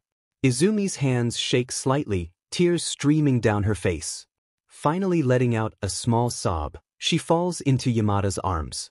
"Thank you," she whispers into his shirt, hugging him back. "Thank you so much." "Not a problem," he tells her, gently patting her hair. "Hey, wanna learn some sign?" "Hey, Izumi?" Mike asks, poking his head into the room. "Can me and Aizawa talk to you about something?" Sure. What is it?" Izumi asks nervously, dropping the cat toy and standing up. Kyoshi meows and starts chasing her feet instead. In the kitchen?" Mike stammers out. He looks nervous, and Izumi immediately starts muttering. "What is it? Oh no, what if I'm in trouble? I don't remember doing anything dash." "You aren't in trouble?" Aizawa grumbles, messing with some papers. "We wanted to ask you something." "Okay?" She squeaks and drops onto the couch. Her hands clutch at the hem of her shirt, nervously looking at the papers. Aizawa groans. "Relax." Izumi nods quickly, hair flopping around. Yamada sits beside Aizawa, looking at him, eyes begging. Aizawa rolls his eyes. "I'm gonna have to do the mushy stuff, huh? Please." Aizawa leans forward, pushing the papers towards Izumi. "So, you've been here for a while. And you're doing better, and we know you, and all that stuff?" Izumi looks down at the papers, confused. Her eyes land on the title. "Adoption papers. We thought you might want to be a permanent part of the family." Aizawa finishes, watching her face carefully. "You," she whispers, picking the papers up. "You mean it?" Yamada nods, shifting awkwardly. "You're like our kid already, Izumi. We both really care about you, and we understand if you don't want us to make it official dash." "No." Izumi jumps up, voice cracking. I would love that, thank you, thank you, thank you." She dives around the counter, wrapping her arms around the heroes. They respond in kind, and soon, the three of them are smiling and hugging as happy tears roll out of Izumi's eyes. That night, it's official. They are a family. Izumi dreams again. Her dream room is as shattered as ever, and the lights flicker around it, worried and panicked. She pulls herself from the shards, lightly floating. She stares across the expanse, going on for as far as the eyes can see. She takes deep breath, setting her hands on her hips. This is going to be the most difficult jigsaw puzzle ever.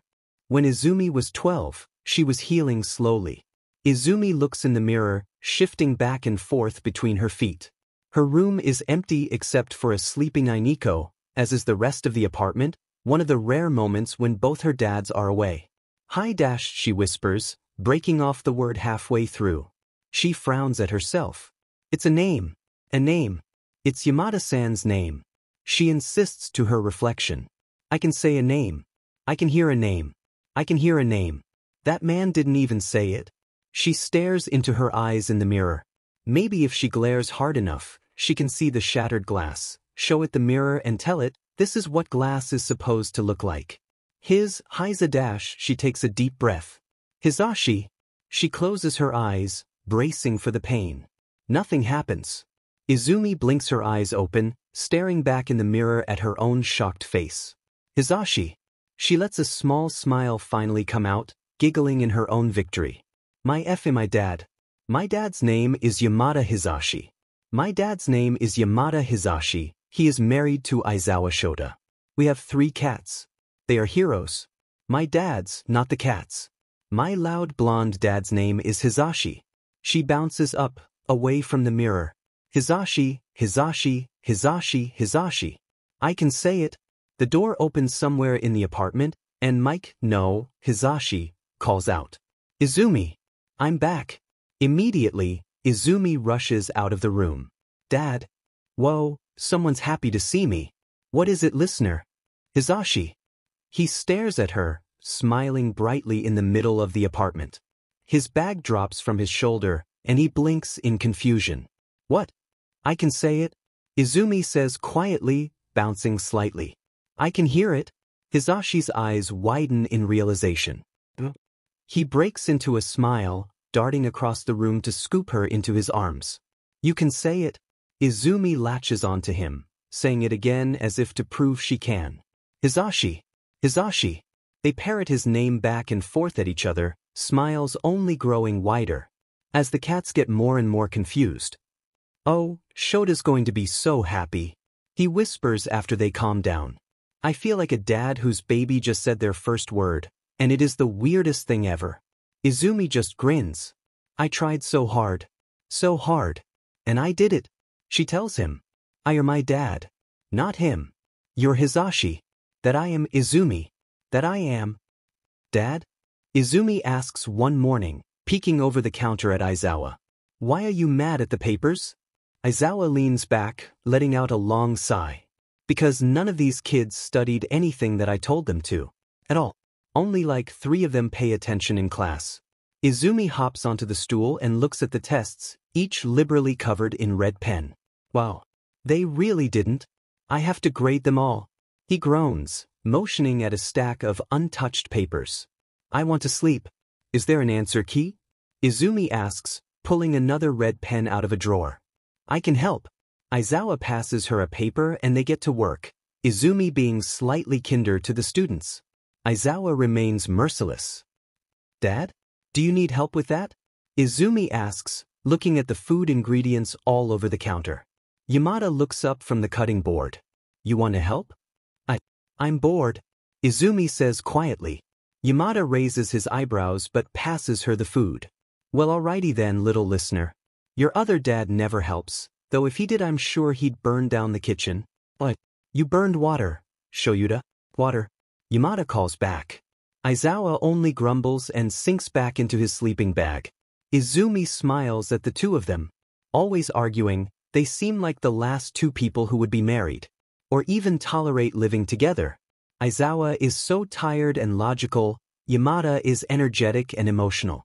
Complete opposites. But somehow it works. Suddenly she snaps out of her thoughts, listening to a mind down the hall.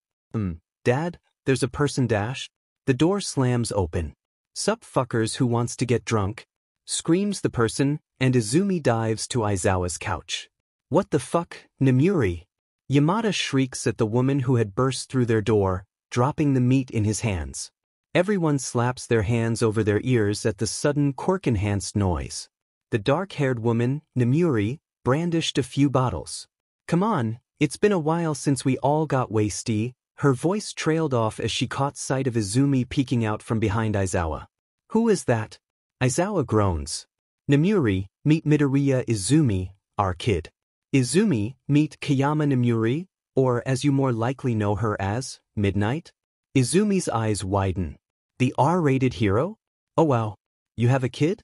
Kayama gasps. Since when? Yamada grins happily, scooping the food off the floor. Remember the kid that Shoyuta saved and got attached to? We adopted her. I did not get attached. Aizawa grumbles, crossing his arms. Izumi walks around him, waving slightly. It's really nice to meet you, Kayama-san. Kayama squeals, leaving the bottles on the counter. Oh my goodness, you are adorable. Yeah, I remember that. You two didn't tell me she was this cute. Izumi blushes. I'm not that cute. You have messy hair and freckles, dearie. Kayama announces. I could eat you up. But I'm guessing I'm not getting these too drunk. No, Aizawa growls, flopping back onto the couch. Fatherhood. Kayama scoffs overdramatically. No fun anymore. Both men roll their eyes at her. You sure adjusted fast. Staying for dinner? Yamada asks, getting back to work. Always. Shoyuta stole your cooking. Kayama informs him, slipping into a chair. Mine. Yeah, I know, you lazy caterpillar. Kayama laughs at him. Izumi picks up her hero notebook from the floor. Kayama-san? Can I ask you a few questions? She asks, starstruck. Oh boy. Aizawa grunts out, and a curious Kayama nods. Your quirk is somnambulist, right? It makes people sleep and is more effective on males than females. The scent is a gas emitted from the skin, which is why you need to rip the bodysuit. Izumi rattles off, flipping to the page in her notebook reserved for Midnight. But would it be possible to make smoke bombs from the air you have already used it on, or would it go stale? Instead of ripping the bodysuit, could you have zippers or patches that you can pull off? Are there areas of skin that are more effective for use? I noticed that while your palms are free, you don't really use them. Kayama stares. Oh what? Izumi is a big fan of heroes. Aizawa tells her, ignoring Izumi's red face. She did the same thing to both of us. Oh. Kayama turns back to Izumi. Repeat that but slowly? Still blushing, Izumi repeats her ramble. Kayama leans back. Softer skin, underarms, stomach, armpits, thighs, works best. Palms get beat up with work. As for those other ideas, patches or zippers are probably a good idea. And smoke bombs? I never even thought of that. She smiles. Oh, I'm definitely asking support department to do that. It should make a great project for them, and I am so telling them a 12-year-old thought of it, and that is why we love her. Food is ready, Yamada announces, sliding the plates onto the table. The other three head to the table, Izumi poking Aizawa in the side a bit before he moves. So, how are you torturing students this year, Aizawa? Kayama giggles, leaning over the table. Heard you tried to expel another student? Not tried. Did, Aizawa corrects, stabbing his food. He didn't even try, just a rich kid with a halfway decent quirk and a skill for acting. You need to stop that. They need to stop giving me bad students. Izumi watches as the three friends devolve into a long argument about school, asking questions and scribbling in her notebook as she does. It's the biggest family she's ever had. Toshinori-san, the skeletal man looks up, arms spread wide as he swoops over skyscrapers, smiling at her enthusiasm. Hello, young Midoriya. Met anyone new recently? Izumi soars down beside him, looking down to see the people below on the street. Toshinori's dreams are always so vivid. No, not really. But I think Sakura's nightmares are better, and Mrs. Yakudo has started to smile. Toshinori laughs. All because of you, little one. Izumi frowns. I can only help so much. They did it all by themselves. Toshinori shakes his head. You help so much more than you know. Every one of us will agree. Izumi shivers, looking down at the city. It's Mustafu, crystallized in memory several years prior. There, her old apartment. Not a burned mess in the dream. Some help she is. She whispers, stopping her flight. Toshinori pauses too, following her line of sight. What are you looking at? He asks, the rooftops holding no significance for him. Izumi ponies a shaky finger towards her old apartment building. I met a man named Sensei. He said that he wanted my quirk. And now that building, and people in it, she mutters, tears welling up in her eyes. It was my fault. The dream shakes. Izumi starts, whipping around to see the blonde man looking utterly horrified. Sensei? He called himself. Tashinori-san? Are you okay? Izumi asks, hurriedly wiping at her tears. Tashinori shakes his head. Oh, no, I killed him. All for one. The dream shivers and cracks, and Izumi throws her arms out, latching on. What's wrong with him? Tashinori-san. She screams, and his attention snaps back to her. His eyes, always glowing blue, stare right into her soul, like he can pull the memory of the dream out and see it himself. I failed. And they fall, the dream shattering. Dad? What's up, little listener? Yamada replies, looking up from his music, the phone perched on Aizawa's head in his lap. What happened to the D-Dragon? Izumi stutters, clutching at her head. Immediately, Yamada drops his headphones and reaches for her. Izumi, you shouldn't dash. I need to know. Izumi interrupts. Please. Yamada freezes, biting his lip in worry. Are you sure? It's been years. Izumi says, sitting next to them and fiddling with Aizawa's hair. I need to know. Yamada nods, obviously nervous. But if you need me to stop, tell me. After Izumi nods back, he starts. No one caught him. The house was the beginning of multiple arson cases, most attacking government buildings, orphanages, and hero agencies. We think he was looking for you, Yamada says swiftly, obviously trying to get this out of the way. A few months later, he stopped, and despite small random arson cases in which his quirk is a suspect, he hasn't been seen since. Izumi listens, holding her breath and the shards she hasn't pieced together yet. Yamada watches, concerned. You good? He asks softly, reaching a hand out to hold her shoulder. I think so. She whispers. Thank you. Yamada pulls her closer, and all three of them end up in a tangle of limbs on the couch. Aizawa closes his eyes, smiling proudly to himself. When Izumi is 14, she's fixed much of the glass in the dream room. Instead of a jagged mess, most is smoothed out, fitted together like the jigsaw puzzle. She saw it as over years of hard work and bleeding dream hands. Though she can't fix the cracks, all that time has paid off. She picks up another shard, one she's been trying to place for a while. Come on, you have to go somewhere. She mutters at it. Or maybe I accidentally pulled you out of a dream. Hey, you part of my consciousness? She whispers to it, narrowing her eyes. Shattered. Alone. Well, if you're whining that much you must be part of me. She smiles at it, looking for a place where the shard could go. She spots a rough place and floats over. No. Nope, Izumi mutters to herself, angling the shard different ways. Stubborn little annoyance. Dad would call you something extremely rude, you know. Broken. Izumi sighs, floating back up. Not in this rough patch then, it belongs in one of the others. She's flying through the lights when she spots another new light. Her face lights up, and she drops to carefully place the glass down before shooting over to the light. It's a purplish color, its vibrations tired and worn down. Even though its owner is asleep, Izumi swears they aren't resting. Light sleeper, huh? Can't say I have the same problem. She informs it, floating around it. And you? You're angry. But resigned to it. Who's been putting you down? She lays a hand against it, blinking in shock when she doesn't go in right away. My quirk, huh? It's okay. I'm not here to hurt you. The light shivers, and then Izumi is in a middle school. A school dream? Pretty common. But also annoying. Izumi can feel the approximate age of the dreamer, her own age. She can tell their general direction. What she can't tell is exactly which 13 to 15-year-old in this huge school it is. So she starts wandering through the hallways, checking for anyone who notices that she isn't in the school uniform but normal street clothes. Someone's got to notice, right? Continuity errors and all that. And someone somewhere should probably notice. Otherwise she's got to go through one by one. Izumi is so busy thinking she slams into someone. Oh, I'm sorry. She apologizes, though she's the one knocked back. Are you okay?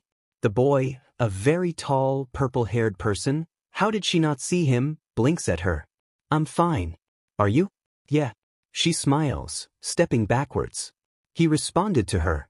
A good sign that this is the dreamer. Anyway, what's your name? The other people are starting to gather around them. Whispers, distorted by the dream, start to rise. Definitely the dreamer. Shinso Hitoshi. He says, eyes narrowed. Mine is Midoriya Izumi. Why aren't you afraid of me? He hisses, and the dream shudders. The people around them grow dark, 10 feet tall, looking down at them from the corner of their eyes. Poor girl, should we help her? But he could control us as well? Oh, that poor girl, she doesn't know. The purple-haired boy shrinks back, looking around in a panic. I'm not gonna. Leave him alone. Izumi says, glaring at the shadows that surround them. Actually, you know what? That's enough out of you. She waves her hand, focusing on the purple boy's mind, and the shadows are gone. It's only an empty hallway now, besides her and Shinso. Shinso looks around, confused, still shaking slightly. What? It's a dream, Izumi announces. Sorry for messing with it, but it looked like they were bothering you. Usually I let people ease into that bit, but wasn't working. You were cutting me out? Shinso straightens, watching the hall. The dream? Wait, cutting you out? He turns back. How did you dash? Quirks are funny things, aren't they? She says as an explanation. Hey, wanna sit down? Sometimes, dreamers take a bit too long to process everything. Yeah. He mutters, slumping to the ground. Izumi follows him, sitting on the linoleum tiles as she waits for him to speak. If this is a dream, then what are you? Shinso asks finally. Izumi smiles. Oh, I'm just as real as you are. My quirk lets me dream hop. Sorry for intruding. Oh. They sit in silence for a few moments before Izumi speaks up again. So you're bullied, huh? You seem nice enough. Shinso snorts. Oh, can't you see? I'm a villain in training, a deadly evildoer in the making. He growls out, waving his hands. That's why they were whispering, poor girl. Izumi says. What makes them think that? What makes you so sure I'm a good person? He glares at her, obviously trying to be intimidating. Izumi smiles. Well, my quirk. I can usually tell a bit about a person. And the actual villains I've seen, yes, I've seen some. Don't look at me like that. She informs him and his purple raised eyebrows. They all felt just plain wrong. Something about their minds. She shivers at the memories. Sensei, and his cold hatred, her father and that smoldering insanity that he hid away beneath a calm blanket of ash. But you're nothing like that. You're just a bullied kid. Shinso blinks at her. I could kill you within a second. Yeah. So could anyone else. So could I. So could a dog. So could a dedicated duck. You aren't special. A shocked snort of laughter escapes from Shinso. Izumi takes that as a win. Your quirk, what was it? Shinso immediately sobers. Mind control. As soon as someone responds to me, I can make them do whatever I want. Really? That's so cool. Izumi whispers, starstruck. You could do so much with that. What did you want to do? He whispers. I want to be a hero, but it's not really suited for that. Oh please. Izumi scoffs. Not suited? Sure, you'd be an underground, but with a couple words you can stop a fight with little to no damage, or calm down someone in shock, or get someone out of the way. Of course, you'd need to know how to actually fight. Shinso stares as she dissolves into muttering. Oh, she squeaks, looking back up at him. Sorry, I tend to ramble a lot. It's just, why would they bully you? They're afraid I'll use my quirk on them. He replies, scratching at the back of his neck. So no one really talks to me at all. They all say I'm a villain in the making. That's silly. A quirk doesn't make who you are, it just gives you the ability to do something unique. She tells him. I had a friend and his quirk. Everyone tells him it's perfect to be a hero. And he uses it to push people around. Doesn't sound like much of a friend. Shinso mutters. She only shrugs in reply. He used to be different. But you know, I think you can be a hero. Shinso glares. No, I can't. I can't fight, I have to get them to reply to me. I can't. At the end of that outburst, he's shouting on his feet, glaring down at her. It's just a dream. I'm only deluding myself. He steps back, shaking his head. Around them, the shatter light begins to come, and Izumi watches it carefully. Hey, easy. She whispers. You're right, this is a dream. But I'm real. And you can be a hero. A particularly loud crack echoes through the dream, and she flinches. I started talking too fast, okay? But I'll come back. Any idea who Eraserhead is? Not a clue. He growls. Well, he's there. Look him up. She stands as she speaks those words. He fights almost quirkless. He crawled his way into the hero community. Now he teaches at UA. She looks him right in the eyes, green meeting purple. This is a dream, but I'm not. Then she turns and leaps out, the dream slamming shut just after. She gasps in the dream room, floating beside Shinsu's closed purple light. Well, that could have gone better. Izumi walks into the living room, discouraged after a failed attempt at contacting Shinso again. Hey, Dad. Aizawa looks up from petting Erasure. What? How did you get into a hero class? Your quirk wouldn't work on the robots, right? She asks. I mean, it's not like I'm doubting your skill, I just dash. Relax. I won the sports festival at UA, kicked all the hero class kids out of the ring. He rolled his eyes. How I met Hisashi, actually.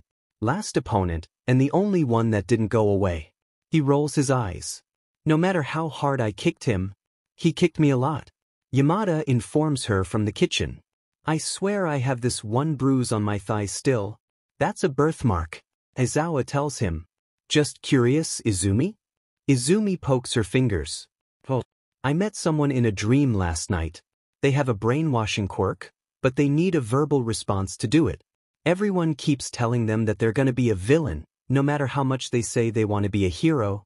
Aizawa stops petting, much to Arashi's displeasure, and scowls. Damn kids. Goddamn kids and their bullying. Same thing happened to you, right, Shota? Yamada asks. Yeah. Aizawa mutters. Izumi, did you say anything to them? He continues petting the grumpy cat, obeying the silent demand of claws in his chest. Izumi blushes. I asked them if they knew about you, because they didn't believe me when I said I wasn't their mind playing tricks on them, and then I told them to look you up because you may be an underground hero but there's still some stuff on you. She babbles. So maybe they'll see that you fight practically unknown and quirkless, and that I'm not just a dream. Oh, look at you, using your dad to inspire people. Yamada coos, springing over to her and poking her red cheeks. You're gonna go back to them? Aizawa asks. Izumi nods once she's freed of Yamada's fingers. Yeah. They can be a great hero, and they can prove everyone wrong. I know they can. Tell them to train. Each and every day, run, exercise, practice martial arts, do something. The bullies are right about one thing, that quirk won't help. They need to rely on their body and their determination to get the rest of the way on their own. Aizawa says. Izumi nods. All right. Yamada grins. And now that that's out of the way, who wants katsudon for dinner? Izumi floats back up to Shinsu's light. Kosu has been the last 3 times she's checked. She glares at his, circling the non-responsive purple ball. Come on. She finally groans. You have to sleep sometime, don't you? His mind doesn't answer. She waits for one anyway, floating angrily. Well, as angrily as possible when you are gently bobbing and surrounded by twinkling stars of happy dreams. If you were blocking me out, that I could understand. I went way too fast, but they were hurting you. She tells him. You can't even hear me. I'm just talking to myself. Unless you can. She pauses. Like, subconscious messaging? Can I do that? 'Cause that would be cool. Come on, subconscious messaging. The light doesn't answer. Well, fine then. I'll go visit Shoto. But bye, Shinso. She waves, turns, and floats off. Shoto's light should be The lights are gone, leaving an empty bubble of space. Well, almost empty. 2 mind lights float in the center, one that burns beneath a film of ash and another that screams with overwhelming thoughts and feelings. The dragon and sensei. Izumi floats back among the comfort of sane mind lights, skirting around the edges. Afraid. Yeah, dream room, she's afraid. But can you blame her? She flits to Shoto's mind light, slipping in with ease. Shoto, she calls out, floating down onto the snow. Shudu? Izumi? He asks, popping his head up from the snow. The fiery red of one half of his hair clashes against the bleached landscape. Hi, she chirps, bounding over the snow to sink into their fort beside him. Izumi hugs him, face planting into his chest because he's so much taller. He smiles softly and hugs back before letting go. How have you been? It's been like 3 days, but I still want to know. Izumi babbles happily. Father is still making me train every day. Not much else. Izumi frowns. He's way too hard on you. Shoto shrugs. Anyway you? Izumi's frown deepens. Shoto raises his eyebrow at that. What is it? It's not really anything. Izumi mutters, slouching into a chair. I met someone new through dreams. As always. Shoto says dryly. Izumi sticks her tongue out at him. Not like you're any better. Anyway, I met someone our age.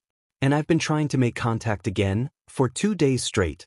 And I'm honestly beginning to think that this person doesn't sleep at all. She tells him, pouting. And I just want to help because I actually have something to help them with. But I managed to find someone who doesn't ever sleep. Shoto only blinks at her. Izumi is used to it. He doesn't talk much at all, and his face never says anything to anyone who doesn't know him. But she can tell from the slight crinkle above his eyebrow that he's thinking. Ever? I haven't caught them asleep except for once, she sighs. Izumi sighs and leans back on her snow chair, the ice pleasantly cool against her back. Shoto's reoccurring dream never seems to be as cold as it probably should be. But it's fine. Eventually they have to sleep, right? So I'll get to them then. Maybe they're nocturnal. Izumi sighs. I'm really beginning to think that. Maybe I'll just stay in bed all day long on a weekend, because they have to go to school, right? And just glare at the light until they sleep. Sounds fun. Izumi rolls her eyes, even though he can't see her at this angle. Yeah. They sit in comfortable silence, just breathing in the cold. The cold is safe for them. True to her word, Izumi waits by the purple light for hours, really listening to it. She thinks she can hear, just say something whispered over and over again, but she could be hearing things. Boredom is weird. But she waits, hurting the purple light over rough glass as she patches it up, finally slotting that annoying shard in. And then another, and then another, and then another. She smiles as she slides one more into place, the final angle of mostly smooth glass reflecting the purple light. She sighs and floats back up to it. Okay, mister, you gonna let me in now? She stops, squinting, peering closer. Oh my god, you're dreaming. She squeals, zipping around the light. You're dreaming and it's a happy dream. She screeches to a stop, reaching out a hand. Finally, Izumi soars down into the dream, which is far more cluttered than the last one and far less realistic. Cats. Cats everywhere. White, ginger, black, calico, gray, teeny tiny kittens to what looks like an honest-to-God tiger, sleek and smooth to huge fluffy puffballs. And each and every one of them is purring, so much that Izumi swears the whole dream is shaking. Oh my gosh, this is amazing. Dad would love this dream so much. Izumi gasps, looking around. What the? Izumi turns at the sound of Shinsu's tired drawl. Hi. Oh my gosh, you don't sleep a lot, do you? Shinso looks utterly shocked. Shocked is a funny expression, especially when the person wearing said expression is covered in cats. On his lap, in his arms, there's even 1 or 2 curled up on his hair. You came back? Of course I did.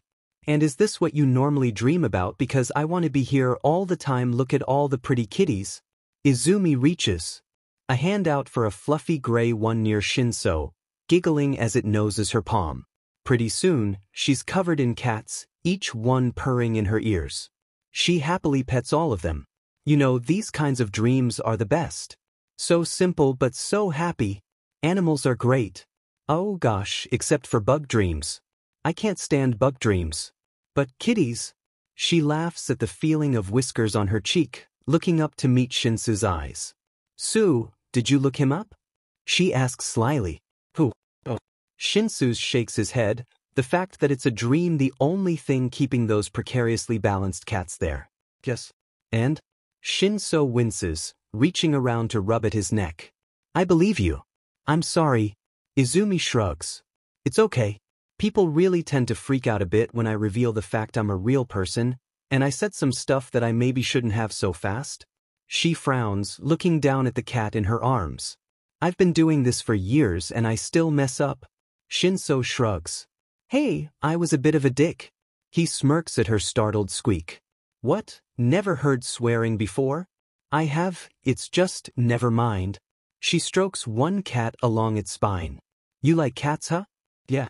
Shinso pulls another from midair, scratching behind its ear. They're cute, and also dicks, and I can relate. Not the cute part, the dick part? Izumi giggles. My dad loves them too. Reminds me a lot of you, actually. Sarcastic, a bit mean at first, loves cats, tired a lot. I mean, I'm assuming you are, considering how long I've been trying to get back into your dream. Days, Shinso, ever heard of sleep? She shakes her head, ignoring his smug smirk. Anyway, do you have a cat in real life? Yeah, black scrappy former alley cat named Shadow because I'm original. A cat matching the description prances between them, a small scar on its proud face. Shinso watches it, confused. How? Izumi shrugs. Focus on something enough, the dream will bend to your will. She explains, reaching out her hand, palm up. Another something I can do, actually, but I only use it to stop nightmares and stuff. An apple forms above her palm as she speaks, then morphs into a cat treat. She feeds it to Shadow, watching Shinso from the corner of her eye. Like I did to those bullies. Shinso looks lost in thought. You heard everything? Yeah. Izumi wiggles her fingers at Shadow, who immediately crouches, ready to pounce. If they're anything like that in real life, school must be tough. I manage. They ignore me, I ignore them. He mutters. Izumi pulls away just as Shadow pounces. It's lonely though. You've been there? Shadow nails her on the second jump. Yeah. An old friend pushed everyone else away, bullying me, and wow, I hardly ever tell that to people. Can't say I make people talk more. Izumi looks up from the cat, still trying to free her hand. Your quirk, right? Shinso nods. And it's annoying because I wouldn't ever use it. But well, that's a shame. You're really nice to talk to, Shinso. Izumi tells him. Yeah, sure. I'm serious. Izumi insists. You're funny and really nice once you get past the walls other people have forced you to set up. Shinso looks shocked at her certainty. Thanks. Anyway, in your quirk. People need to respond, right? Shinso nods. A verbal response? What about sign language? 'Cause that would be cool. Sign. He thinks for a moment, petting the cats. Izumi snorts because he looks ridiculous covered in cats and in such deep thought. I don't think so. It needs to be verbal. Shinso says finally. Oh cool. I can teach you a bit maybe? Or if that's not okay, oh man, that probably sounded really rude. Izumi backtracks instantly, waving her hands in panic. Nah, it's cool. It'd be a good thing to know anyway, Shinso tells her. You know sign? My parents use it a lot. She explains. Anyway, I'll teach you later. Right now, I'm getting off topic again. You're 14, right? Yeah, why? No reason. Anyway, there was another reason I asked you to look up Eraserhead. Izumi leans forward. Did you notice how he fights? He takes away their quirks, then ties them up with his scarf. His quirk is pretty damn powerful. Shinso shrugs. A lot like yours. Izumi tells him. Most of the time, Eraserhead fights quirkless. In order for his quirk to work, he needs to see his opponent, and he can't blink at all. In addition, the quirk needs to be an emitter type, not a mutant type, so the rest of the time he's just kicking butt. Shinso opens his mouth to retort, but ends up not saying anything. Izumi smiles at him. You can be a hero. It's going to be hard, but you can do it. Learn to fight, even just the basics. Get a decent night's sleep. Train like your life depends on it. But you can do it. Izumi punches at the air, smiling widely. Shinso smiles down at his lap. You really think so? Of course. Thanks. They sit there, happily petting the cats and pretending not to see Shinsu's glistening eyes. I can still kill you. Once again, so could a dedicated duck. Izumi pokes at her food, pushing it around on her plate. Both adults look at her, concerned. Izumi? Everything all right? Yamada asks. Oh yeah. Izumi says, jerking her head up. Just thinking. About what, little listener? Yamada asks, leaning over and wriggling his eyebrows. Met any boys in those dreamscapes of yours? No. Both she and Aizawa say at the same time. I mean yes, but no. Izumi continues, blushing fiercely and refusing to meet either of their eyes. Oh, then any girls? Yamada drawls, leaning even closer. Aizawa smacks him on the back of the head. She's too young to be thinking about any of that stuff. He grunts, going back to his food. Yamada rolls his eyes. Come on kitten, let me tease her a bit. Aizawa's face goes red at the pet name. Hisashi please. Fine. Yamada concedes, leaning back into his chair. So what were you thinking about then? Izumi shrugs, putting her fork down. I was wondering, well, I've gotten better at the whole shattered mind thing. It's mostly healed and I can block out most of the stuff I don't want to know. Both nod. Yes, and? Izumi turns red again, fiddling with a curl of hair. Well, I was wondering if maybe I could try to, maybe go to UA with you? I mean, not as a student or anything. She yelps, seeing their confusion. Like just hanging out, seeing if I can do it. If I can handle that many minds. Both look lost in thought, glancing at each other over the table. Izumi shrinks down. If that's okay, I mean. You want to go to UA? Aizawa asks, frowning. Izumi shrugs. Well, I figured it would be the easiest place. You'd be there, I can help with paperwork and stuff. You wouldn't need to worry about me too much. The men look at each other, obviously thinking it over. Well, we should ask Nedzu if that would be okay. Yamada finally says, but I don't see anything wrong with it. Really? Izumi squeaks out, smile lighting up her whole face. Aizawa sighs. But are you sure you can do this? That's what I want to figure out. Izumi says determinedly, smile still not completely gone. Yamada nods. Well, if the rules allow it. He leans back over the table. You got this, little listener. I got this. Izumi tells herself, looking up at the gates. They've arrived before the students have, so the school is empty except for a small room with about 8 people in it. Izumi can recognize Kiyama-san's mind, but no one else is familiar. You ready to meet the teachers? Yamada asks, grinning. Both dads are in their hero costumes. They know you're coming, so they're excited to meet you too. Really? Izumi squeaks. I'm gonna nerd out though, oh god. Yamada pulls her along, grinning wide enough to spilt his face in two. Come on. I want to show off my little listener. They burst through the door, Mike screaming, what's up meet Izumi. He pauses at the sudden decrease in his voice, looking back at Aizawa. Really, Shoyuta? I don't want a headache this early in the morning.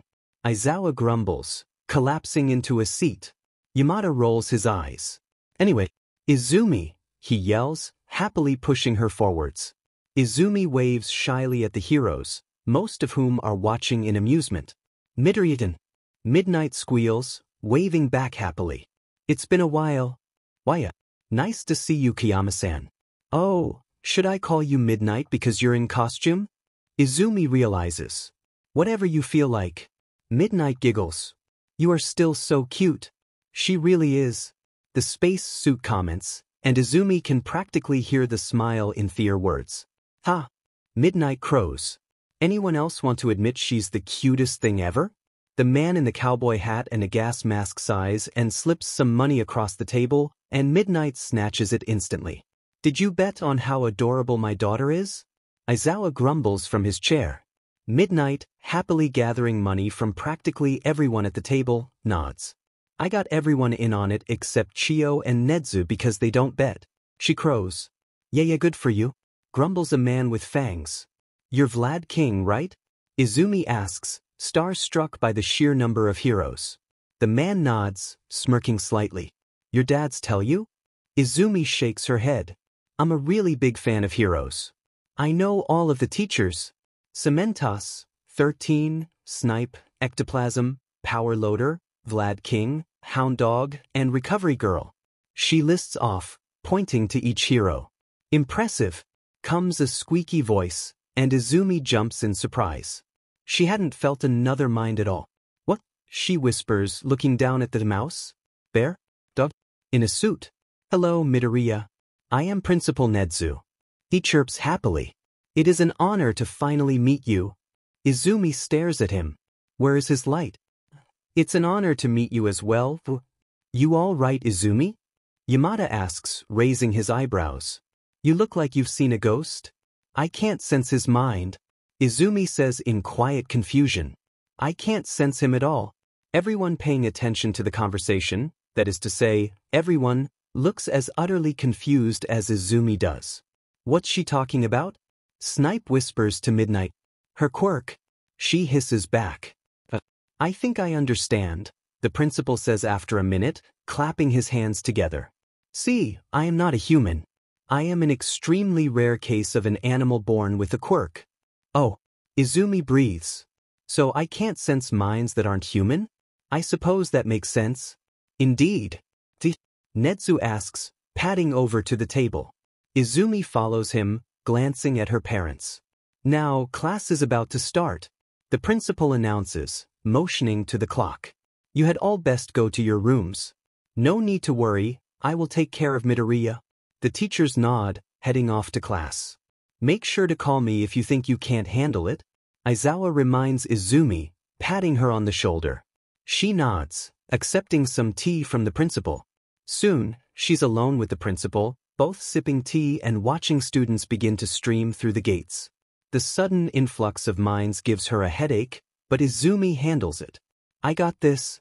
She whispers, watching the uniformed students make their way inside. Hundreds of them, each with a different wavelength, a different shade, a different cascade of thoughts. Midoriya? Nedzu asks as she trembles with her barriers. Are you all right? I'm fine. I'm okay. She insists. Teenagers. Drama. I have no room to talk. Izumi knows she's rambling, but at this point she doesn't exactly care. I see. Well, in fear of breaking your limited concentration, there is something I need to ask you. Izumi nods, eyes tightly shut. Give me a moment. Breathe. Izumi opens her eyes and nods. Nedzu hums, sipping his tea. So, do you know what you're doing is technically illegal? What? Izumi says, shocked. I don't. Using your quirk in that way? Nedzu clarifies. Proper use of quirks legislation, paragraph B. Unless the user has a government-approved license, quirks are not to be used on an unwilling or unaware participant. In the case of a license, the user must have a reason, i.e. villainous activities or necessary assistance. Assistance can be turned down, and a hero must not press their influence. You don't have a license and are influencing numerous people without knowledge or acceptance is illegal, despite good intentions.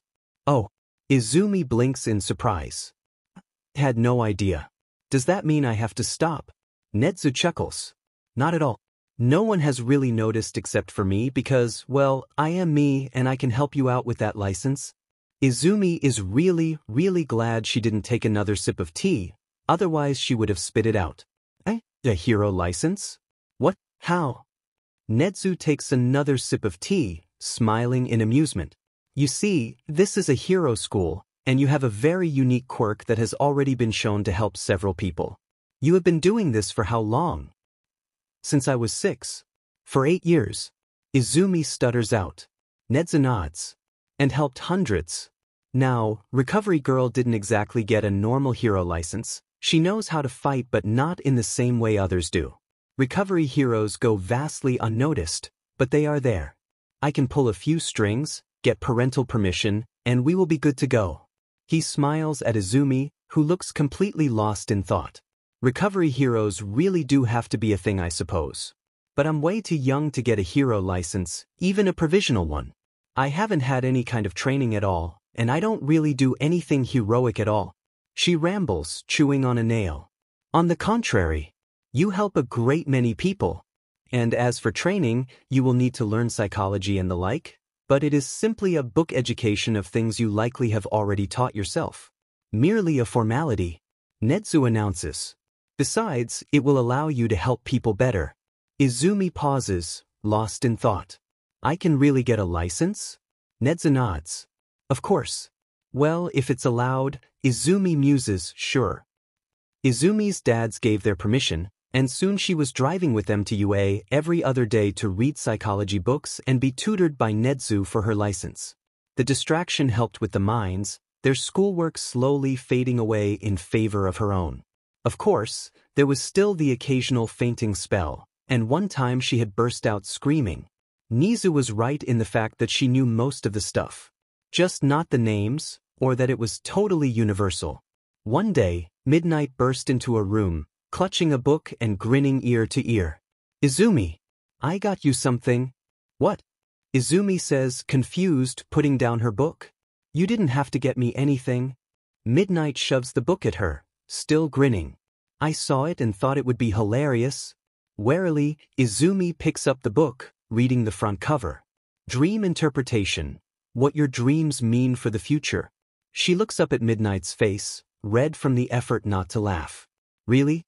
Midnight starts cackling, stumbling into a seat and helplessly waving her hand. I can't, oh God, I can't breathe. She wheezes out finally. Nedzu starts chuckling too, holding a paw out for the book. I wonder if any of this is correct. Let me see. Izumi asks, giggling. She flips to the first page.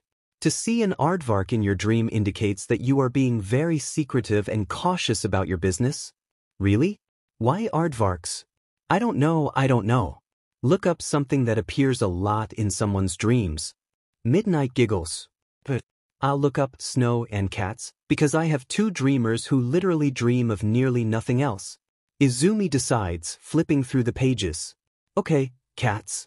Well, a full page is dedicated to cats. What kind of cats do they dream about? Nedzu asks, leaning over. We can narrow it down. Izumi shrugs, reading down the page. It's just an entire room full of cats. Big, small, wild, tamed cats everywhere. Is this Aizawa's dream? Midnight asks, smirking. Izumi shakes her head. He reminds me of him, though. Let's see. Independent spirit, feminine sexuality, creativity, and power.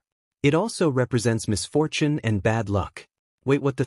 If you are afraid of the cat in your dream, then it suggests that you are fearful of the feminine? What does that even mean? Midnight shrugs, rolling her eyes.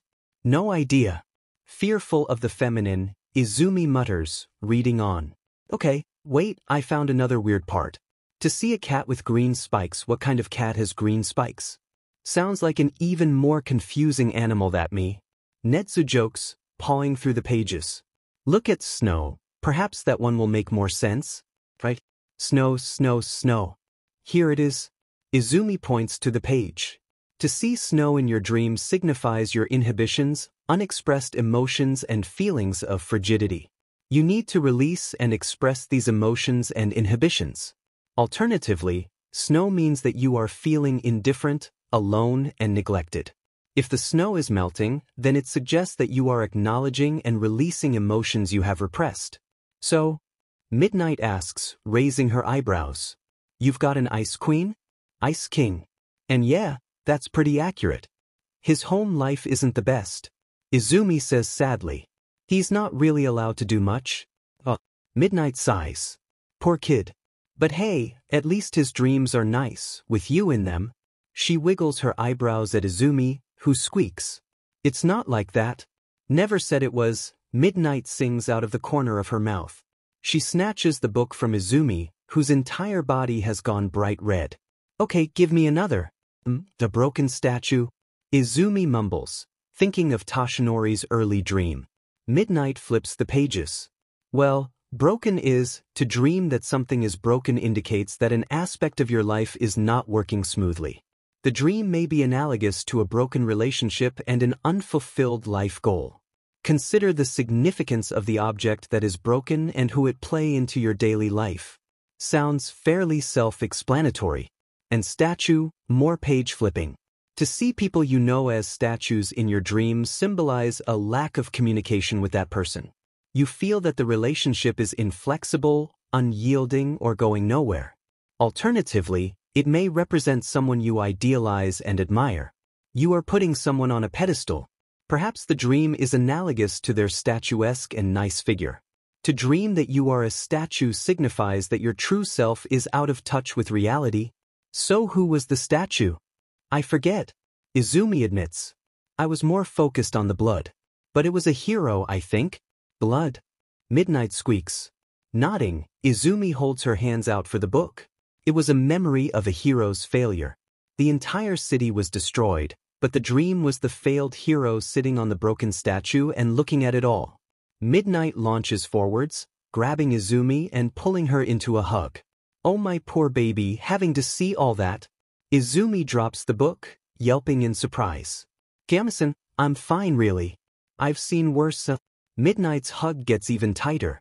Tiny, tiny adorable baby, having to deal with nightmares and wait. She releases Izumi, who takes a deep breath of much-needed air. You hop dreams. All dreams? Nedza coughs lightly. Kiyama, I really wouldn't. Izumi turns bright red as Rashes realizes what the R-rated hero is implying. I learned how to tell what kind of dream someone is having before going into it. Kiyama shrieks, and Izumi is being suffocated again. Oh, but you look so innocent. My baby. What are you on about this time? Comes a groaning voice. Izumi quickly wriggles out of Midnight's grip, blushing. Aizawa, your daughter hops dreams. Midnight announces. I'm perfectly aware of that. Aizawa says, eyebrows raised. Dreams, Aizawa. What dreams? Midnight clarifies. Aizawa blinks, then dawning horror comes across his face. I never go in them on purpose. I figured out how to avoid them when I was like 5. Izumi practically screams in embarrassment, waving her hands around. 5? Midnight screeches. You had to figure that out at 5? Have you even had the sex talk yet? Izumi can hear Nedzu chuckling in the background, obviously enjoying her embarrassment. No, Aizawa groans. Neither of us even wanted to try. Midnight gapes. You know what? My turn. Sweetie, I'm your mom now. You have 2 dads and a mom. Let's go talk about the birds and the bees. Izumi can feel all the blood in her face drain away. And take note there's a lot, because she was blushing extremely hard. What? No, I'm fine. Kiyama-sen, I mean it. Midnight pulls on her elbow, dragging her from the room. Wait, Dad, help me. Sorry, Aizawa says, collapsing into his chair. I don't want to have to do it. The door closes on Izumi's utterly betrayed face. A few days later, she heads off the Shinsu's mind. Training hard, Shinso? Izumi asks, floating into Shinsu's dream. Cats, as per usual. He jolts, whipping around to see her. Don't do that, he says, sheepishly scratching at the back of his neck after recovering. Izumi shrugs. Sorry. Anyway, how's it going? Shinso rolls his eyes. I have never been so sore or so tired, and that is saying something because as you noticed before I've got insomnia. But, he looks down at his hands. I feel great at the same time. I'm getting to be one of the best in gym class, which is honestly the weirdest thing that has ever happened to me. Bully's been any better? She asks sadly, remembering her own. Shinso only shrugs. Nope. You remain my only friend, and I still haven't technically met you yet. Izumi frowns. I guess we haven't. Have you ever met any of the people you dream with? Shinso asks, curious. No, Izumi whispers, hugging herself. But, I have met someone who was supposed to bring me to him. Shinso blinks. You know, I'm getting strong don't ask vibes. So I'm gonna move on. Do you want to call me Hitoshi? Huh. Caught off guard by that statement, Izumi just stares at him. I mean, you are my only friend. He explains, still rubbing the back of his neck. If you don't want to then? No. No, it's okay, just, surprised me. Hitoshi. They smile at each other, awkwardly as any teen would. The dream starts shattering. Hey, Hitoshi? Izumi says, nervously. Am I waking up? He asks, resigned. Yeah. But you know, Izumi smiles at him, coming to a conclusion. I trust you. She returns to the dream room, still giggling at his confused face. But now off to see some other people? She floats off, carefully checking for any nightmares as she goes. Happy dream, memory dream. No, I am not thinking of Midnight's lecture. I refuse. Shoto? A nightmare. Izumi floats towards his light, and a second later she's watching a 5-year-old be kicked to the floor, sobbing. You're pathetic. You won't even be able to stop the weakest villains at this rate. The man over him growls, looking down in utter disdain as the flames of his beard flicker. Please. A woman with white hair shouts, running to Shoto. He's only 5. 5 is old enough. The man shouts, slapping her to the side. Izumi's seen enough.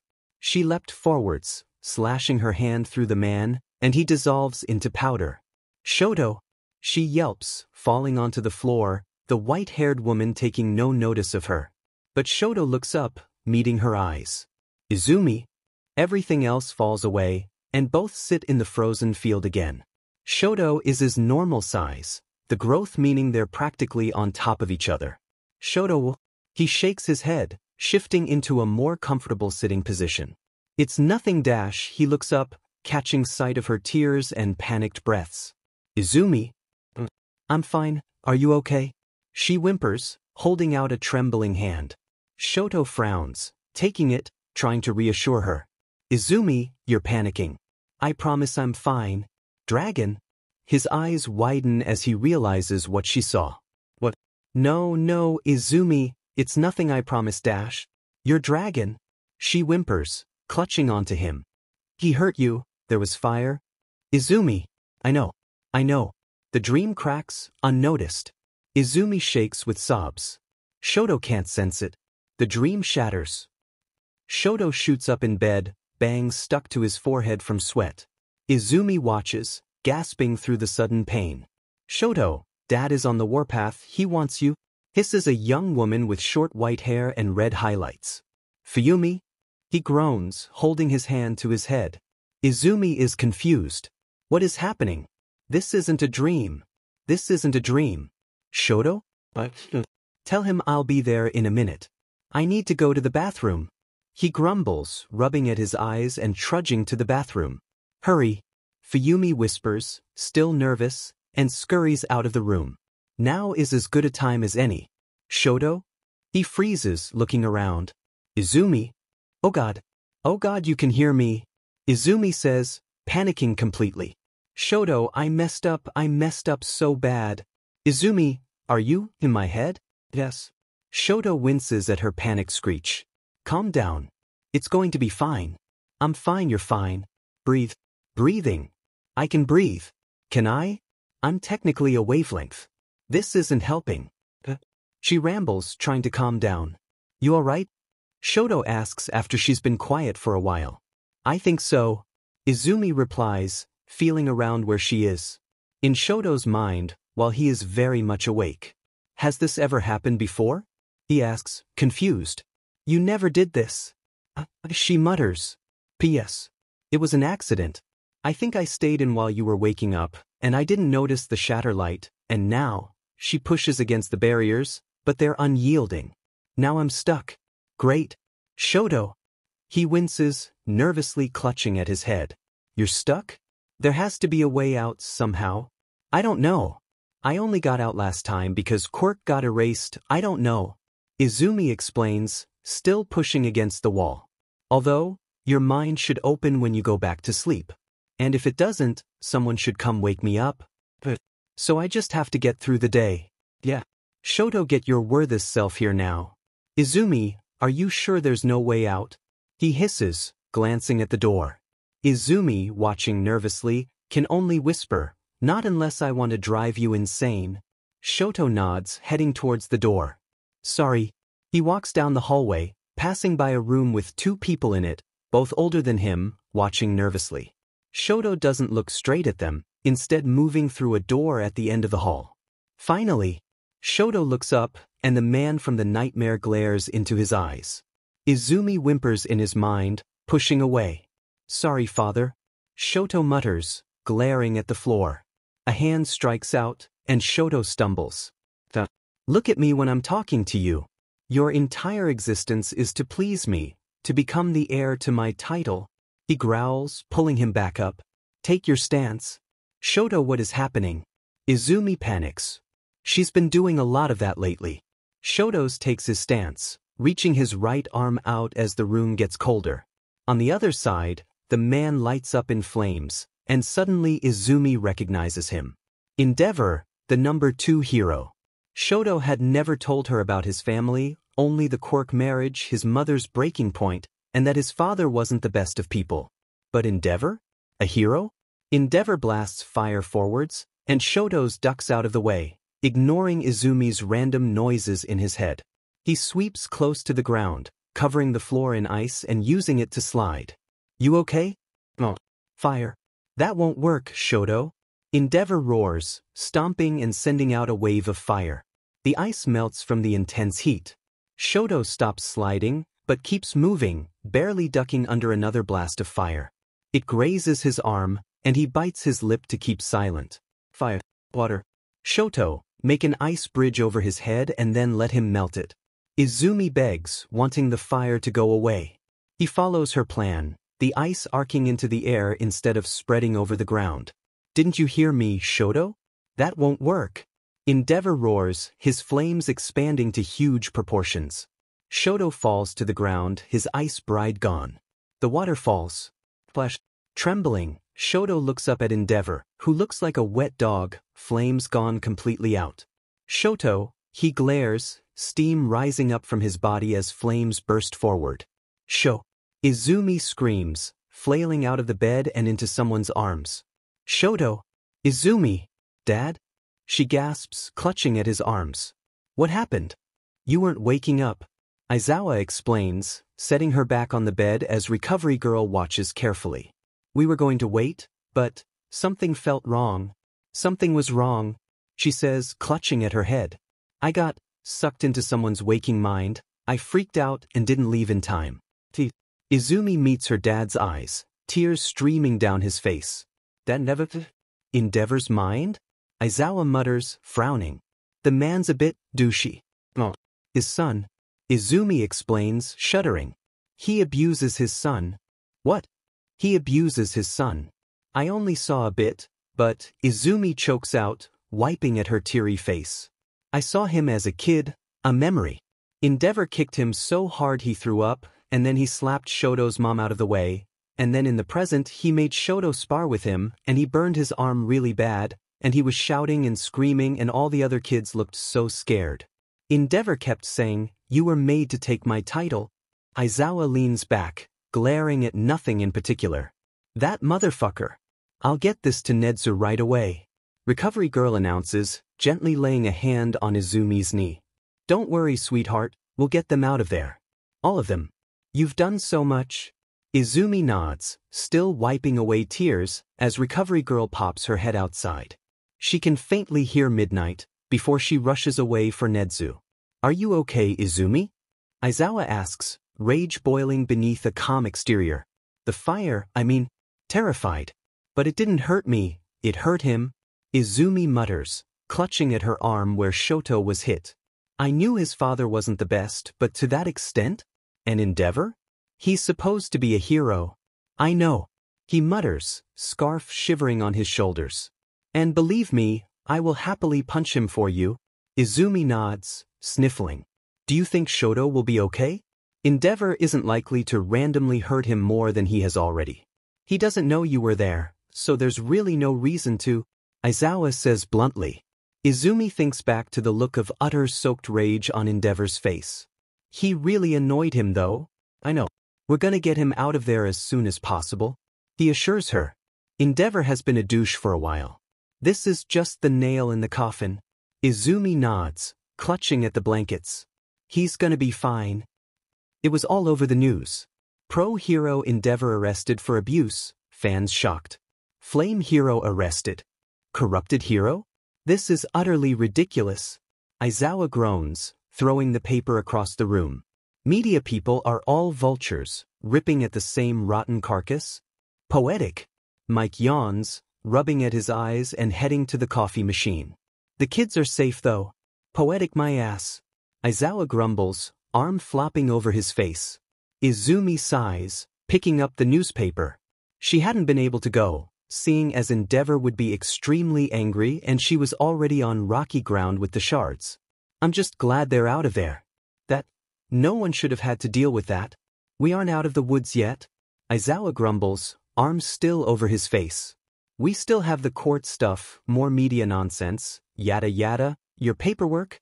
Yamada nudges him with a coffee mug, sipping from his own and immediately perking up. Yeah, but that stuff Nedza gets to deal with. Still. Anyway, good work, Izumi. Oh yeah. Yamada shrieks in realization. First big hero work, family hug. Huh. Wait, Hisashi, you literally just gave me coffee dash. It's too late, and Yamada stops them both up and squeezes them, ignoring Aizawa's grumbling and Izumi's uncontrollable giggling. I'm gonna see if I can contact Shoto. Izumi decides, freeing herself from Yamada.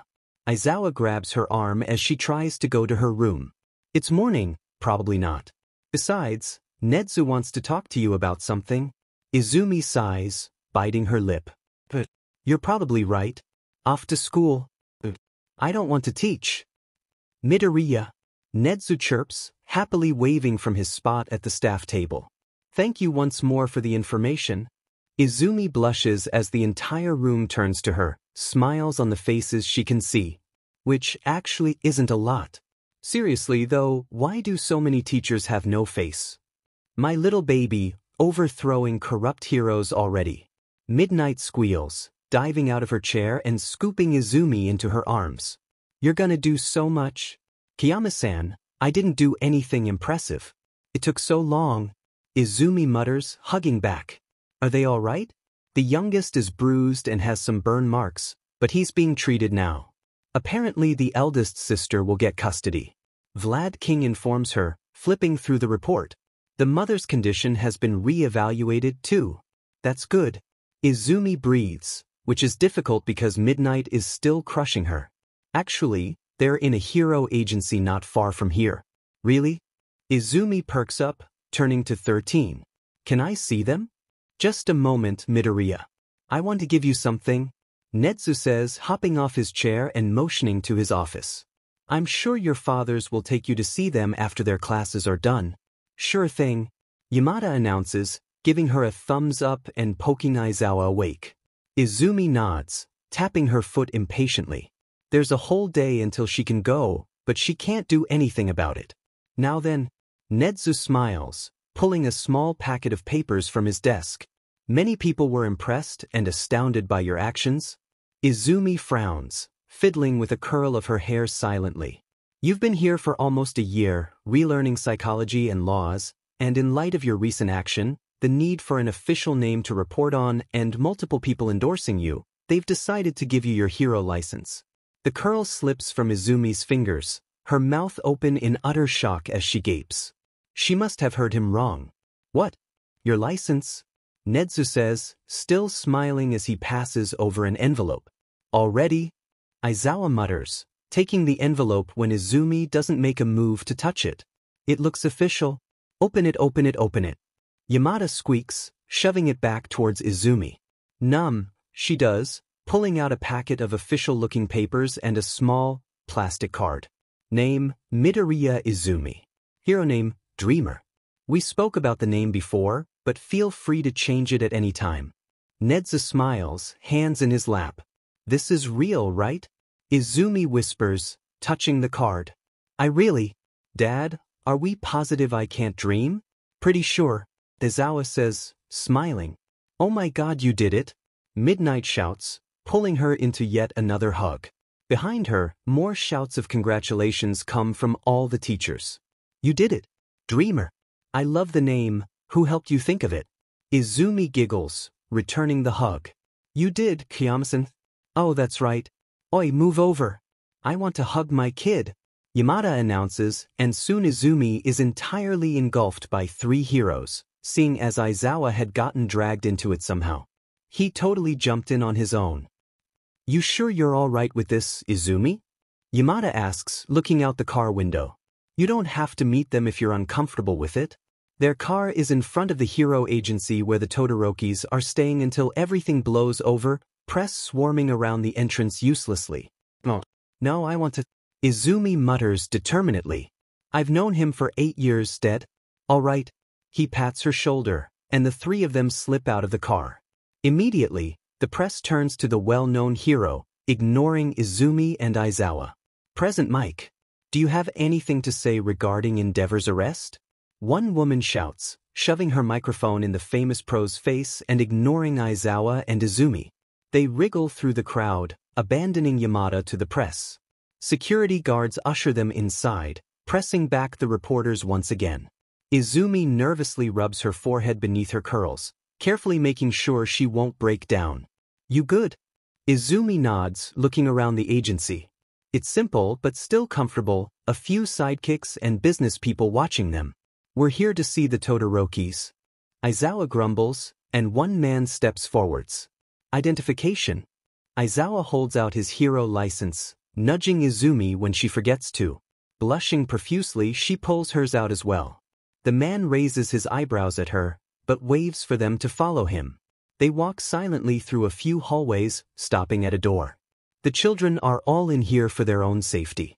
Please don't upset them, it's been a traumatic day. He mutters, opening the door.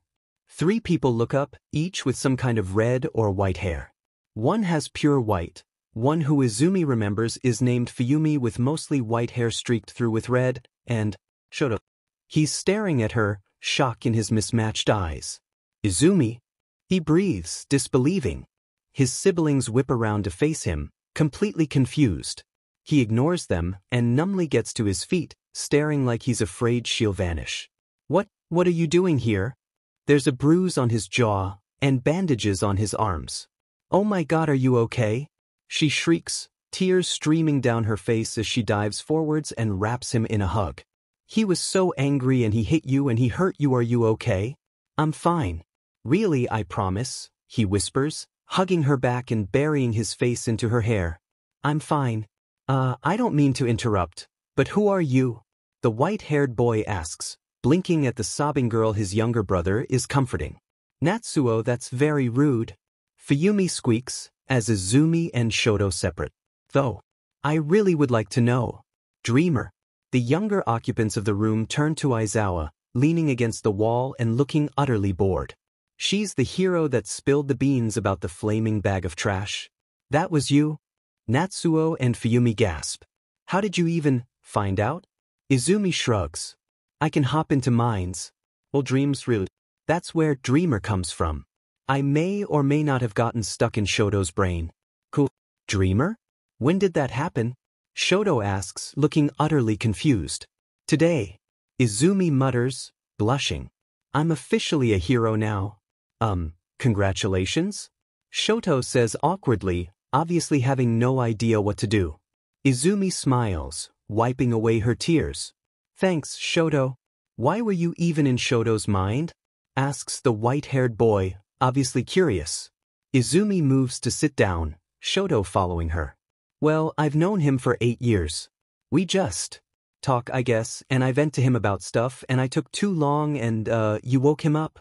She says, looking to Fuyumi. Her eyes widen. Is that why he took so long? She realizes. I knew something was wrong. Sorry. Shoto and Izumi mutter at the same time. Fuyumi shrugs. It's fine. He hurt you worse than us. What's going to happen to you guys?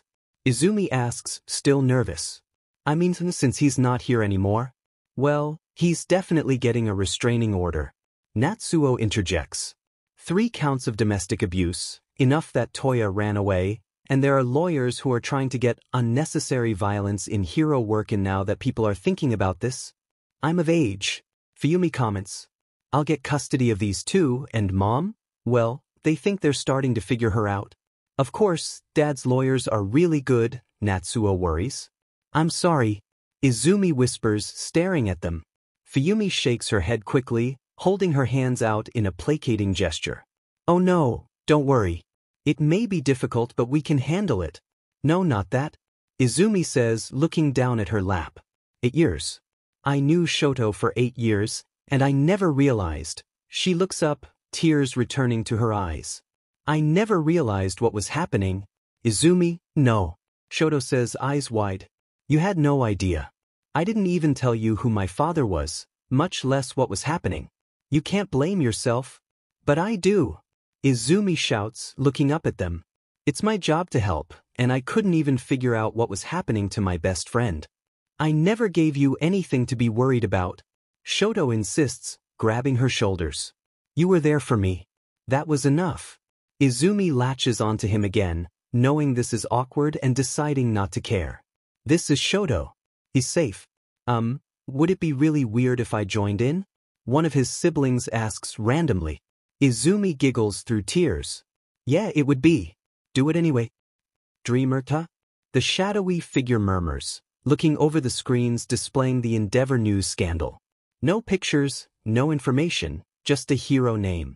The figure smiles. Found you? My little Izumi. The dragon coos, rubbing his thumb over the hero name. You really are out there. And taking down corrupt heroes, you really are like me. Endeavor revealed, huh? Scarred eyes roam the page. Interesting. When Izumi is 15, she bounces into Shinsu's dreams again. Hitoshi, she calls, looking through the mountains of cats. Hello. Boo. Izumi squeaks and jumps away from him, tripping over a cat. He grabs her arm to stop her from tumbling. Smooth, Izumi.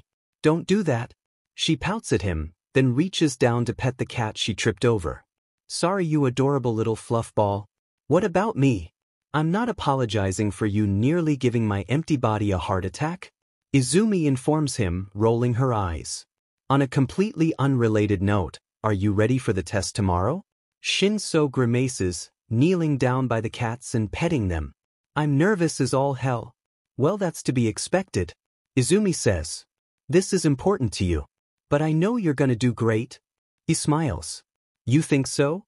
He asks, looking up from the cats to meet her eyes. I know so. She insists, nodding back at him. He smiles, looking away. Well, thanks, I guess. Izumi giggles at him. Bring it in for a hug. He grins and does so, the cats twining around their ankles. One on his shoulder licks at Izumi's freckles. Hitoshi. Izumi pulls back, smiling at him. Do what a hero would do. And when you make it in, I'll finally get to see you face to face. Wait, what? Izumi pops out of the dream, grinning at the purple mind light. Come on, Hitoshi, you got this. The next day, she roams through the crowds of hopefuls for the UA hero course, hiding among the people of the same age. Everyone looks nervous, all mentally preparing for the test that will decide if dreams will become reality. No one pays much attention to her. Just another face in the crowd, after all. She's not entirely sure what she is doing, but it's kind of interesting to see the possible heroes. Maybe she'll see Hitoshi. Out of the corner of her eye, she spots a head of startlingly familiar spiked blonde hair. Kaken. She freezes, totally shocked and yet not surprised at all. Of course he would be here. He's been bragging about acceptance to this school since he was 2. His eyes rove over the crowd, scanning his competition angrily. His eyes move straight past her, and Izumi can see him freeze in realization. Izumi is gone by the time he looks back, ducking behind a boy with huge arms. She isn't ready to face him yet. The boy she's hiding behind moves on, thankfully with Bakugo nowhere nearby. Izumi scans the crowd, spotting him shaking his head as he slips through the doors. He's gone. She breathes relief. She starts walking again, wringing her hands. Okay, now I just have to get to the offices before W. Her foot catches on her own ankle, and Izumi goes tumbling to the ground. She squeezes her eyes closed, raising her arms.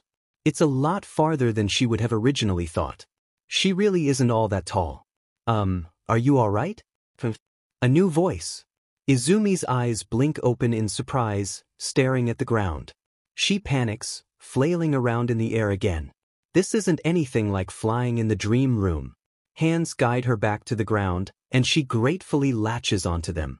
She looks up, spotting a smiling brunette girl with rosy pink cheeks.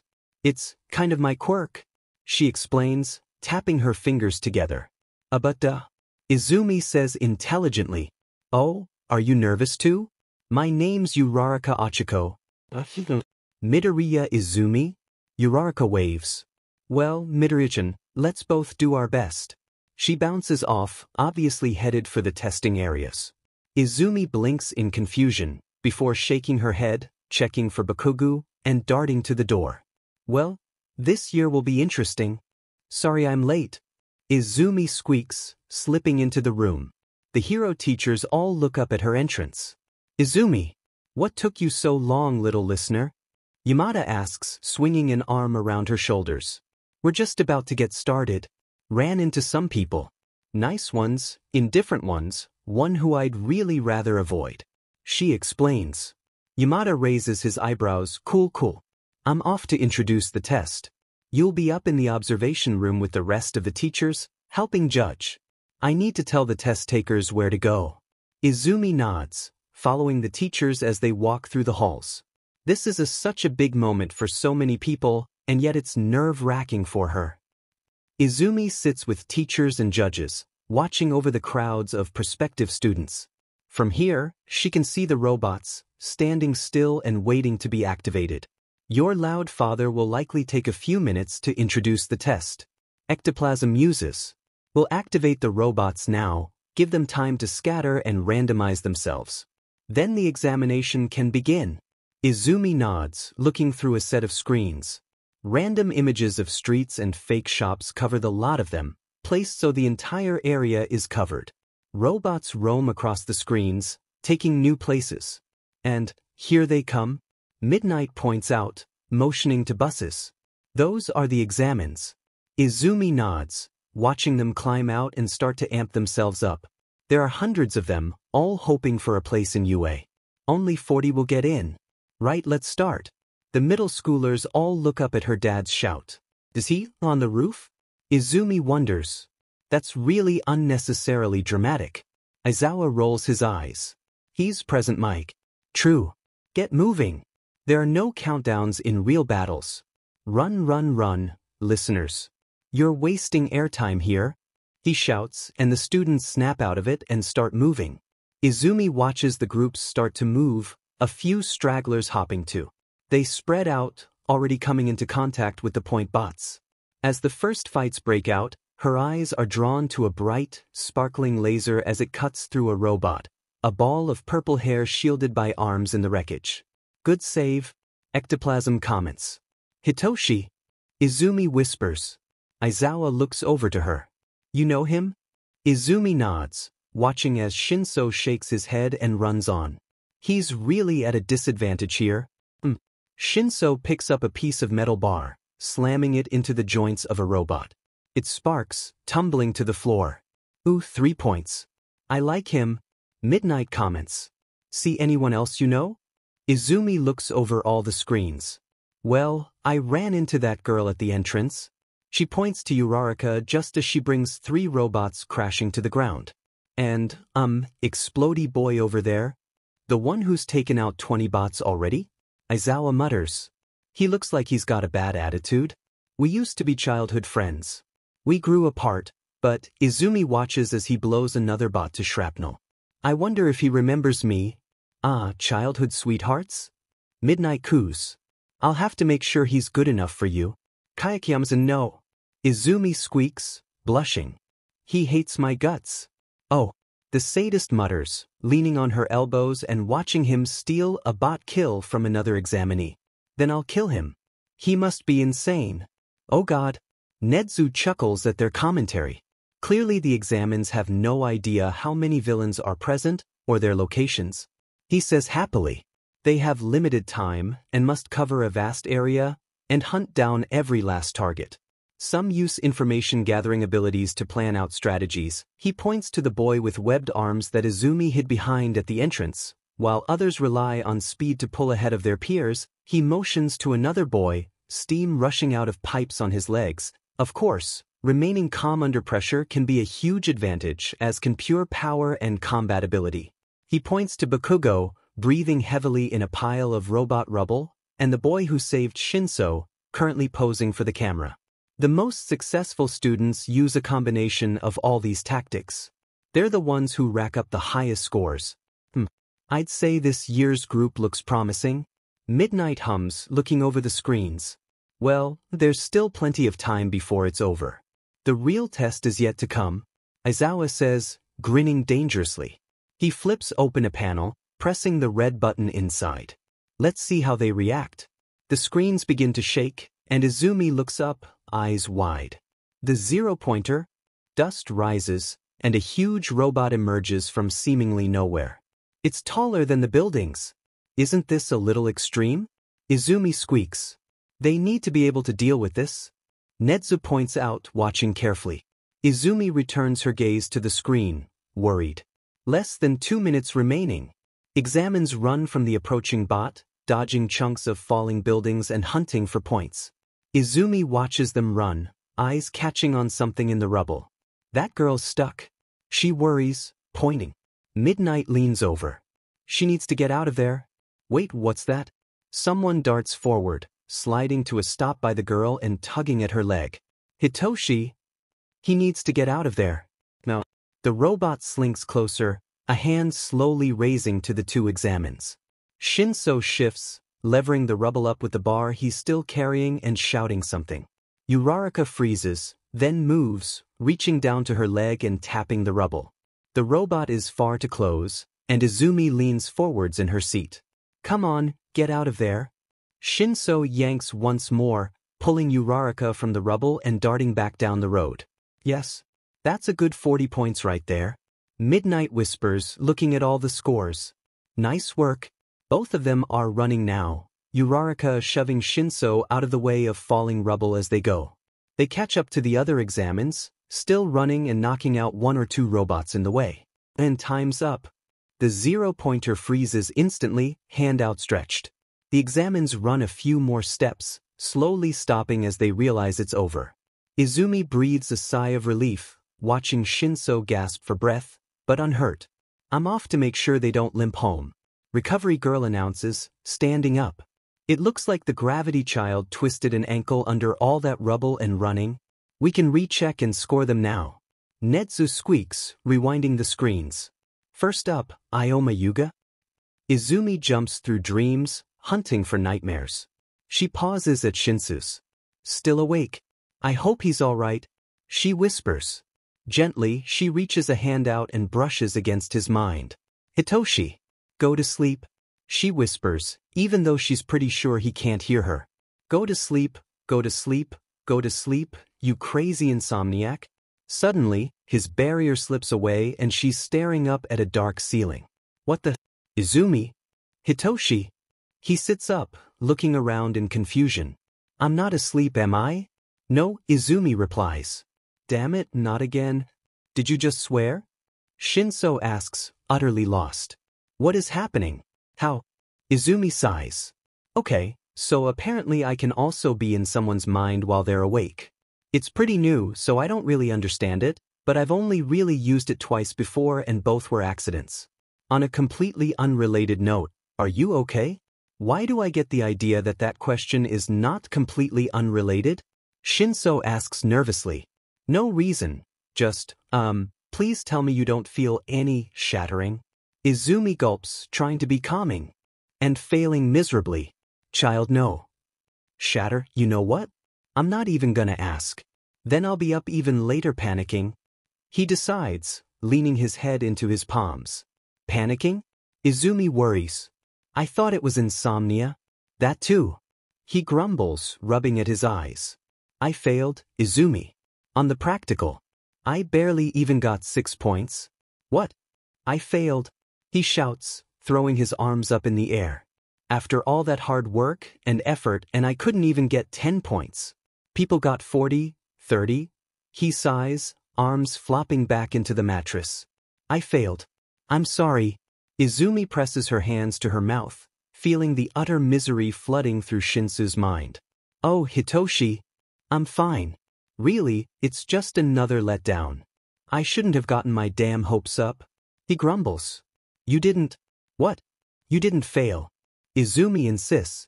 You left out the most important part of the test, Hitoshi. What? Izumi, if you're trying to give me more false hope, please don't. You're way too good at it. Izumi shakes her head. Hitoshi, I saw your test. I watched you take out every villain you had the chance to. Your quirk isn't as strong or as flashy as the others. But you did something that no one else did? Shinso looks up, staring across the room at the wall. You saved Uraraka Ochako? Izumi says. You faced the 0-pointer. You abandoned your own chances to help another. To save another. And what kind of hero school wouldn't accept a hero? Because that's what you are. Rescue points are a major part of the test. And I am really not supposed to be telling you this. But you got 6 battle points and 50 rescue points. You placed 10th in the entire exam. What? He gapes, staring blankly. How? Last time I saw you before the exam, you said to do what a hero would do. Were you giving me a hint? He asks, utterly shocked. Maybe. Izumi giggles. Hey, it worked. The results will probably be coming soon. Now, please go to sleep. I really don't think me being in your mind is good for your mental health. Shinso laughs slightly, slumping back into the mattress. You're always good for me. Welcome you 3. Nedzu shouts, waving as Izumi and her parents come through the door. We're setting up for the new year today. Exited? A whole new batch of bad attitude and whining. Aizawa grumbles, slumping into the nearest chair. Joy. Don't be like that, Shota. Give us the class lists, my man. Bear, mouse, whatever. Yamada rambles, making little grabby hands. Nedzu shakes his head, smiling. Not quite yet. Remember how I mentioned a new teacher? Nedzu chirps, clapping his hands together. All Might is going to be joining the staff this year. Everyone stares at him. All Might? Izumi chokes out. The All Might? Number 1 hero, symbol of peace, All Might? Do you know another? Nedzu chortles. Yes. Actually, we're meeting him today. The All Might? Izumi squeaks. Oh boy. She's gone full fangirl. Aizawa grumbles from his sleeping bag. Did you wake up to tease our daughter? Yamada asks, raising an eyebrow. Snore. Aizawa says, completely deadpan. Well, he should be here any dash. Greetings, my fellow teachers.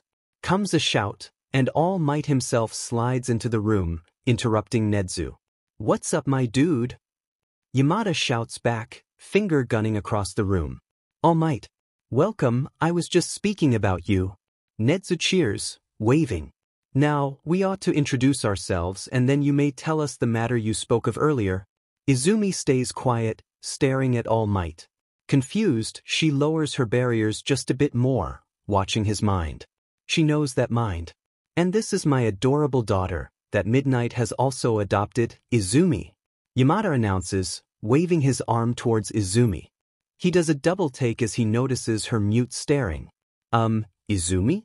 All Might freezes, eyes meeting hers. He must recognize her too. Sorry, she's a bit of a fangirl. Izumi, you're kind of scaring me. Tashinori. The teachers stare between the two of them, finally realizing that Izumi isn't frozen with amazement, but rather with confusion. All Might chuckles. Can't fool you, can I? He smiles softly at her. I was going to tell you all anyway. I suppose now is as good as ever. A cloud of smoke puffs from his body, swirling through the room and making everyone cough. The smoke dissipates, leaving the emancipated body that Izumi knows. Mike starts screeching at the change, but she shouts over it. Tashinori! She leaps forwards, wrapping him in a hug. It is you. I was really confused because of the different form. What even is that? Anyway, you're All Might? I thought you were a retired hero. HW, does that whole 2 forms thing work? Is that another facet of your quirk? Slow down. I can barely keep up. He chuckles. Oh, pardon me. He turns to the side, coughing violently into his hand. Mike is still screeching. You know him? Yuji muscles, bony shrimp. Nedzu hops onto the table, raising his hands. Easy now. All Might will explain. And so will Izumi, I suppose? Izumi lets him go, slipping into her old seat. The room slowly quiets, waiting for the skeletal man to begin. Tashinori looks out over the confused room. Well, I assume you want to know about the whole 2 forms first. A few years ago, I met a villain who was a real challenge for me. Izumi has already seen this, but... He lifts his shirt, bearing the fist-sized knot of purple scar tissue. The room recoils in shock. hisses of sympathy erupting from the teachers. He got a good hit in. Ripped out my stomach and part of my lungs. And that's the reason for the other form? Power Loader asks, looking closer. Toshinori nods, dropping his shirt. I can only hold my other form for a few hours, but it's a miracle I can do it at all. Izumi helped me with the trauma. Wait, Izumi says, frowning. The first dream I found you in was that the battle? Toshinori nods. Hundreds of people were caught between our fight. There was no media coverage to stop civilian panic. The teachers nod. All heroes, they know the panic that can emerge from someone stronger than them, one of the best failing. Well then, I believe that answers the second question. Netsu claps his hands. A reunion of old friends and a secret revealed. The year is already exiting and it hasn't even begun. Now, here are the class lists. Netsu-sen? Izumi asks, slipping into his office. Can I ask you something? Ah, Miss Izumi. Of course. He says, setting down some files. Izumi perches on the chair in front of his desk, shifting awkwardly. Well, you know how a lot of people have quirks that would be great for hero work, but they don't get in because of the test favoring physically enhancing quirks? Yes. He sighs. A problem we never can seem to fix. But I believe we already informed you that your friend, Shinso Hitoshi, was it? Got in. Well, yes. She nods, wringing her hands. But, well, others won't. I noticed in general ed there were a few students who would probably be great heroes if they're given the right circumstances and training. Zukuru Katachi, Hikari Ayashi, and of course Hitoshi. But it's happened before, with Dad and other people. And what do you propose, dreamer? Netsu asks, pressing his palms together. His eyes twinkle happily at her surprise from him using her hero name. Well, she stutters slightly. I was wondering if we could possibly make a club or something that could help with that? Teaching how to work. Undercover, manipulating the battlefield to their advantage? Netsu nods. A splendid idea. Honestly, we've been trying to help out, but many people haven't a clue how to do so. Wait, really? Netsu nods happily. Of course. We would need someone to lead it, of course. Dad could. He's been doing this kind of stuff for himself, right? Izumi asks, still surprised her idea has caught on. Well, I was actually thinking you could assist him. Izumi freezes, staring at him. Me? While you aren't the best with fighting and the like, you are one of the most empathetic and observant people I have ever met. In addition, your quirk is similar to many who may join. He explains. Also, you have been doing for better with the fits, yes? This may be a good step for connecting with more people outside of dreams. Yeah, I see. Izumi muses. Well, I'll do my best. Netsu smiles. I know you will. That night, Izumi wanders into the living room, catching sight of the TV screen. On it, fire roars through a building, a crazy laugh erupting from its center. The scene freezes, and a lady slips into view. Once more, the dragon evades capture. He has now demolished 17 orphanages, 8 hero agencies, 3 hospitals, and multiple foster homes in his 2-year rampage, and despite multiple major wounds and corresponding breaks in the attacks, he remains unstoppable. The screen goes blank, but Izumi can still see the burning building imprinted on the glass. She can still hear that laugh, still knows both are there when she falls behind the couch, pressing her arms against her ears trying to block it out, trying to forget, trying to ignore the sun despite knowing it will only make it worse. There's finally another flash of a quirk, and it's blissfully silent for a few moments, and she regains her thoughts, gasping slightly. Izumi. She clutches onto the baggy clothing, sobbing into Aizawa's chest. What else? What else has he? Aizawa shakes his head, pulling her tighter. A cat butts at her leg, and Yamada wraps his arms around both of them. Izumi never gets that answer. She's not sure she wants it. It's the first day of school, and Izumi is happily sitting in the front seat of the car as she waits for her parents. What torture are you dropping on the kids already? Yamada asks, pulling Aizawa and his yellow sleeping bag into the car. Please don't tell me you're gonna expel someone already. Aizawa hums. Hard to say. If they have no potential, what's the point? He flops over in the back seat, Izumi looking over her shoulder and giggling at him. Less effort for me. Yamada rolls his eyes, starting the car. I pity them. You should. Do you usually expel someone on the first day? Izumi asks, looking back over the car seat. You kidding? Once he tried to expel a whole class. Yamada announces, rolling his eyes. See, I go do orientation with all the other classes with all the other teachers. Meanwhile, Shoyuda. Aizawa grins evilly into the seat. Quirk assessment test. Same as all those physical aptitude tests from middle school, but quirks are allowed.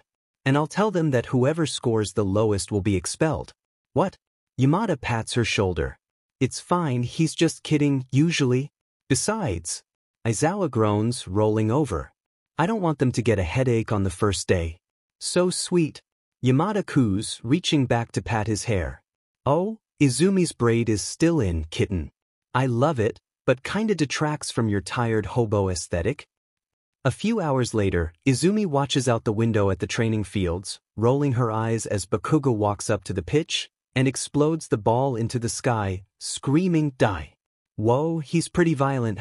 Midnight murmurs, sliding beside Izumi.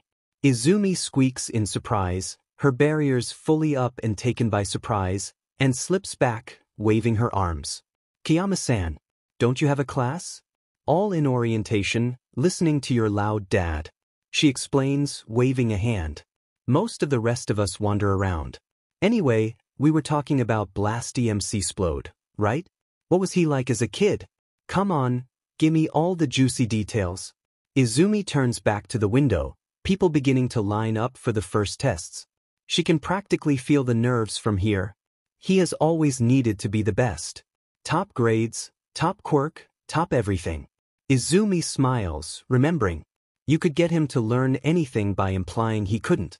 He makes fantastic flower crowns, you know, because his mom said they would be too difficult for a 5-year-old to weave. Oh. Izumi nods, blinking at the flash of light from Ioma's laser. He used to make them for me a lot. Oh God, if he knew I was bringing that up now, I'd be exploded. Midnight frowns protectively. Why? I told you we grew apart, right? No one talked to me in middle school. I was never lonely, she insists, trying to calm Midnight, whose face looked utterly murderous. I had my dreams. I could really pay attention to class instead of talking to people. But she turns back to the tests. All he had were people who were scared of him. They called themselves his friends, but they were anything but. And he hated to be reminded of anything that connected him to me, so flower crowns, braiding, drawing, singing. He doesn't do that stuff anymore. The only thing we both loved was All Might, and when I say love, I mean love. We had such a fascination with him, and all the other heroes. Izumi shakes her head, giggling. Both of our rooms were practically hero merch stores. Teeny tiny fangirl and a teeny tiny fanboy? I wish I could see pictures. Midnight coos. His mom probably still has a few. She used to take videos all the time, smirking and whispering about blackmail for when he's grown up. Us playing heroes, getting stuck in trees. She sighs, turning away from the window. It doesn't matter. He hated me. Showing up years later isn't going to change that. Izumi mutters. I'm going to go somewhere quieter. I really don't want to randomly run into him. Bye. Midnight waves over her shoulder, pretending not to notice that Izumi's eyes are a bit damper than usual. A few hours later, it's lunch, and Izumi is waiting for her friends. She had asked Aizawa to bring Shoto and Shinso down to the staff room with him. I'll be able to see them. Really meet Hitoshi, face to face. And I want to know how Shoto's been doing. I've been too busy to pop in lately. She gushes to an amused Mike. Do you think it will be awkward? To really see them, because before it was always in dreams and that one time otherwise with Shoto, but now I'll see both of them in the real world and it might be awkward. She rambles, biting at her lip. Oh, maybe it'll be weird to meet another person I dream with for them, and I met Shoto mostly alone. Should I do the same for Hitoshi? And dash. Calm down, little listener. Everything is going to be fine. Mike soothes. They should be coming in any second now. So, why are we going into the staff room? Comes a tired drawl, the door cracking open. I don't think either of us did anything. Shinsu's voice falters as he catches sight of Izumi, purple meeting green, both sets of wide eyes focused on the other. Yamada grins and slips away from the table. Izumi smiles shyly. Hey Hitoshi. How's Yue treating you? He stares for a few more moments, mouth gaping. Izumi. She nods, smile slowly growing. Izumi. He jumps forwards, wrapping his arms around her as Izumi squeaks in surprise. Oh my god, you're real. Didn't we figure that out about a year ago? Izumi giggles, hugging back. Well, yeah, he says, pushing her back slightly so he can see her face, but I'm not sure I ever completely believed it. Am I still dreaming? Seriously, someone pinch me, ow. He jumps, bumping into Izumi again. You wanted me to pinch you, Shoto says blankly, hand pulling back slightly. It was a joke, but thanks. Aizawa rolls his eyes, collapsing into a corner. Emotions. Izumi giggles at the lot of them. Wow, I missed you two so much. Sorry I haven't been around lately, I've been a bit busy, but oh my god. Also, Shoto, get over here. She pulls him into a hug, burying her face into his chest. So, you two have met, right? Izumi chirps, letting go and looking back and forth between the two of them. You're both in 1A. Kinda? More like saw each other out of the corner of our eyes. Shinso says, scratching the back of his neck. Shinso Hitoshi. Shoto nods. Todoroki Shoto. I take it you were another one of her dreamers? He asks Shinso. Yep. Don't suppose I need to ask why she helped you, considering what that Ida kid was yelling? He replies, making a sympathetic grimace as Shoto winces. To even it out, I had really bad self-worth issues and stuff, because everyone was afraid of my quirk and called me a villain. But Izumi helped me get into the hero course. Never would have gotten there without her. What was he yelling? Izumi asks, pulling them each towards a seat. Come on, it's lunch. After the tests you guys must be hungry. Something about being aware of his familial situation, having knowledge of Endeavor's atrocities, and always there to help. Wait, he shouted all that? In a classroom full of kids? Izumi asks, confused. Everyone heard. Shoto grumbles. That was uncomfortable. I'm sure. Izumi sighs. Well, at least everyone knows your father was a dick. Language. Mike shouts from the corner, grinning at them. Izumi throws her hands up. He is a dick. I would have gladly punched him in the face if I wasn't absolutely terrified of the fire. You know why? Because fuck Endeavor. The angel has been corrupted. Shinso says, pretending to be utterly scandalized, but holding back an amused smirk. Also, fuck Endeavor. Shoto nods, eyes narrowing. Fuck Endeavor. Fuck Endeavor. Mike cheers from the background, smiling. Let them have their moment. Aizawa grumbles, rolling over in his sleeping bag. Ah, Mike pouts, but I want to be a part of this too. You can curse out Endeavor with us, Dad. Heck yeah. Shinso chokes on his food. Wait, Dad. Izumi grins as Mike whoops in the background. Yep. I thought. Shoto trails off, pointing to the sleeping bag where Aizawa is face down on the floor. He's my dad too. And if Midnight was here, she would loudly pontificate about being her mother as well. Aizawa grumbles. If? Midnight asks, slipping into the room. I am her mother. And All Might is her other dad. We can't forget the Sunshine Dad. Also, Izumi is my precious baby and anyone who hurts her will die. Kiyama-san, I will happily join you in the murder for Izumi's sake. Shoto says, face completely blank. Shinso agrees, nodding solemnly. Guys. Oh, I like them. Midnight giggles. Kiyama-san, please. Midnight only giggles and waves, pulling open the mini-fridge. Well, I'll leave you three to it. Izumi rolls her eyes, turning back to the boys who both look rather proud of themselves. So, Hitoshi, you ready for Quirk Club after school? Oh yeah. Are you going to be there? He asks, coming back to their conversation. To be honest, I've kinda got mixed feelings about it. It's a great idea, but it can also be a bit offensive to some people. Club? Shoto asks, looking confused. For people with quirks that would be good for hero work, but aren't really physically enhancing. Izumi explains. Also, I'm assistant teacher, Hitoshi. It's not like anyone has to go, but the option is open if they want it.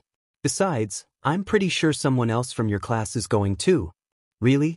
Izumi nods. Kudakoji? Shy kid, Quirk is pretty much the same as yours but only works on animals. I saw him. He freaked out a lot. Shoto muses. Shinso talked to him, right? Shinso nods. The signs you taught me came in handy. He was still shy, but we talked a bit. Cool. Well, there's only going to be like 6 people, I think. Is that right, Dad? Kuda Koji, Shinso Hitoshi, Zukuru Katachi, Najuru Kuroki, Nameki Atako, and Mitsukuru Terimikai. He groans. Now shush, it's nap time. It's lunch. And you should be eating. Izumi says. No, nap time. Anyway, you all should be eating, talk to your friends later. They have school. Izumi rolls her eyes. Anyway, how was class? Did you guys make any friends yet? Shinso shrugs. Uraraka, the gravity girl, came up at the beginning of class and thanked me. She's really energetic, I swear. She's in another time frame, she was talking so fast. Then Ida the loud dude Shoto snorts at that, came over and started pontificating about how tired I looked. Called insomnia? Buddy. Is he really that loud? Izumi asks, smiling slightly. Shinso never had these kinds of stories, normally just things he had overheard in class. No one had really talked to him before. He's yelled at Bakugo for putting his feet on the desk, Tokoyami for sitting on a desk, me for the eye bags, and he yelled the whole conversation with Todoroki. Shinso lists off. Yes, he's that loud. Geez. Anyway, what about you, Shoto? He shrugs, looking to the side. I talked to Yayoro Zumomo. She was nice. Ah, come on, give me more than that. Izumi whines. What did you two talk about? The bell rings and Izumi looks up, surprised. Wait, lunch is over already? Guess so. Shoto shrugs. See you later? Izumi nods. Hang on. I need to hug you both. It's weird to actually feel you guys when I touch you, you know? Not just dream stuff. Shoto mumbles, pulling her in. Honestly, I don't think I believed you were real for years. Yeah. Nice to know your hair is actually that fluffy. Shinso jokes, ruffling it. Ha! Izumi mutters, ducking under his hand and into his chest. Not nice to see you're really that tall. Jesus, Hitoshi, I don't even come up to your chin. She squeezes harder, then releases him. Alright, go to class. Drag me there please, I don't want to move. Aizawa mutters from the floor. Do we get extra credit? No. After the school day is over, Izumi carefully watches until she spots Kaken's spiky blonde hair leave the school gates. As soon as he's gone, Izumi happily bounds out of the office area, searching for her dad's classroom and the club.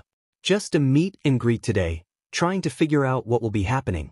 What people needed, because there hadn't been something like this before. She waves at Shoto, sitting at a table doing his homework as she passes by.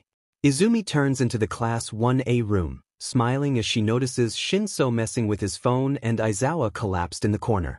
Of the side, a boy with a rock-like head was nervously looking around, who she thought was Kuda Koji.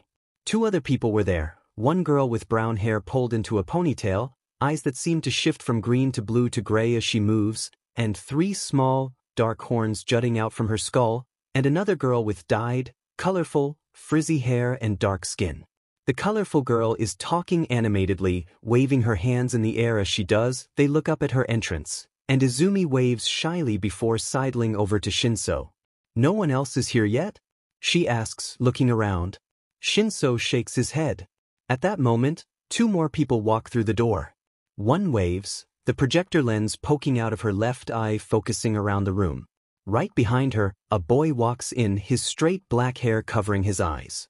The girl pokes him away from a desk that he nearly runs into, and they both sit down. The colorful girl looks around at the nearly silent room. So, why is no one besides me and Mitsukuru talking? It's weird. Izumi giggles. I think we were waiting for people? Is everyone here? Don't know. Aizawa grumbles. Call roll. Izumi frowns at him as the colorful girl lets out a screech of, it's alive. The caterpillar is alive. Isn't that your job? Don't care, your assistant.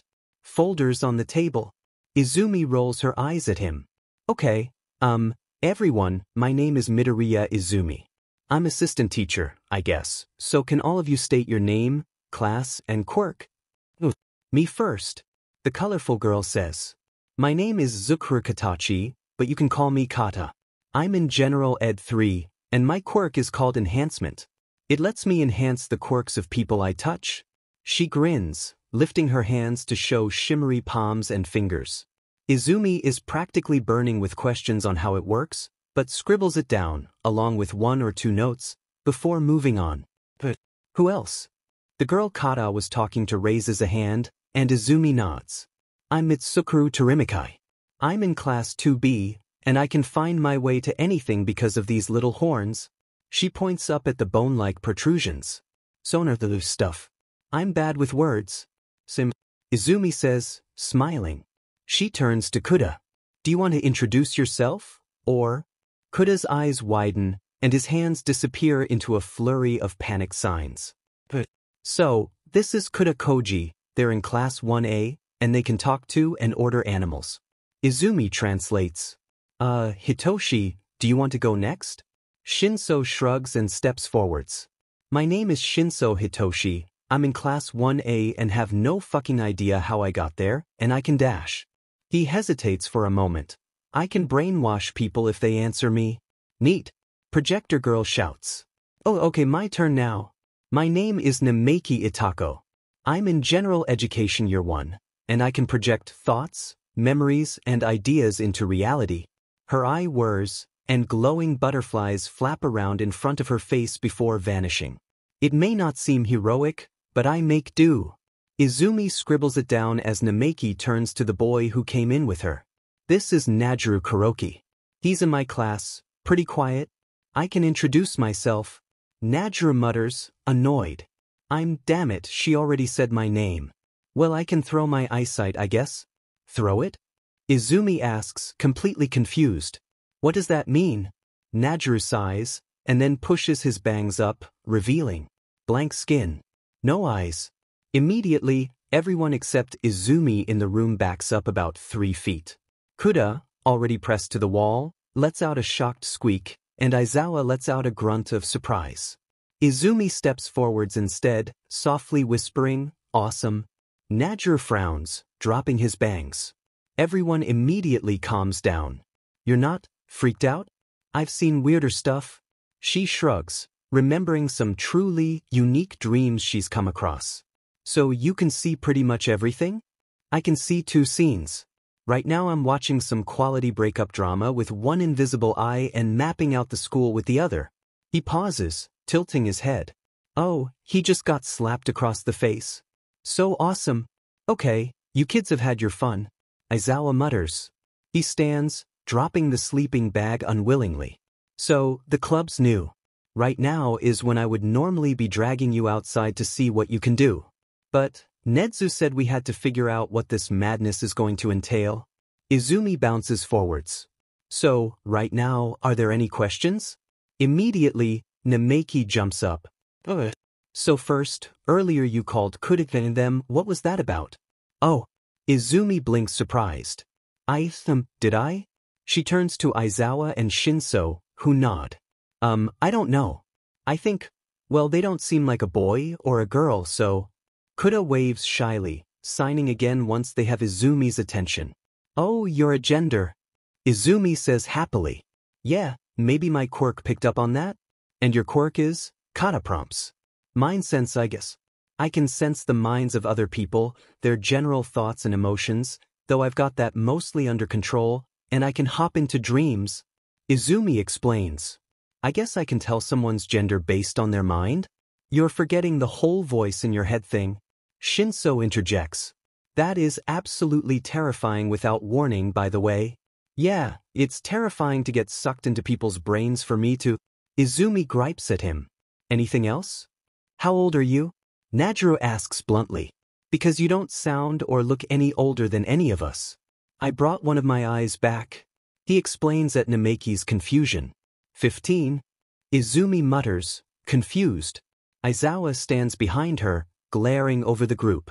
Now, does anyone have questions referring to the club itself? More hands raise, and Aizawa nods and answers in his tired, done-with-the-world voice.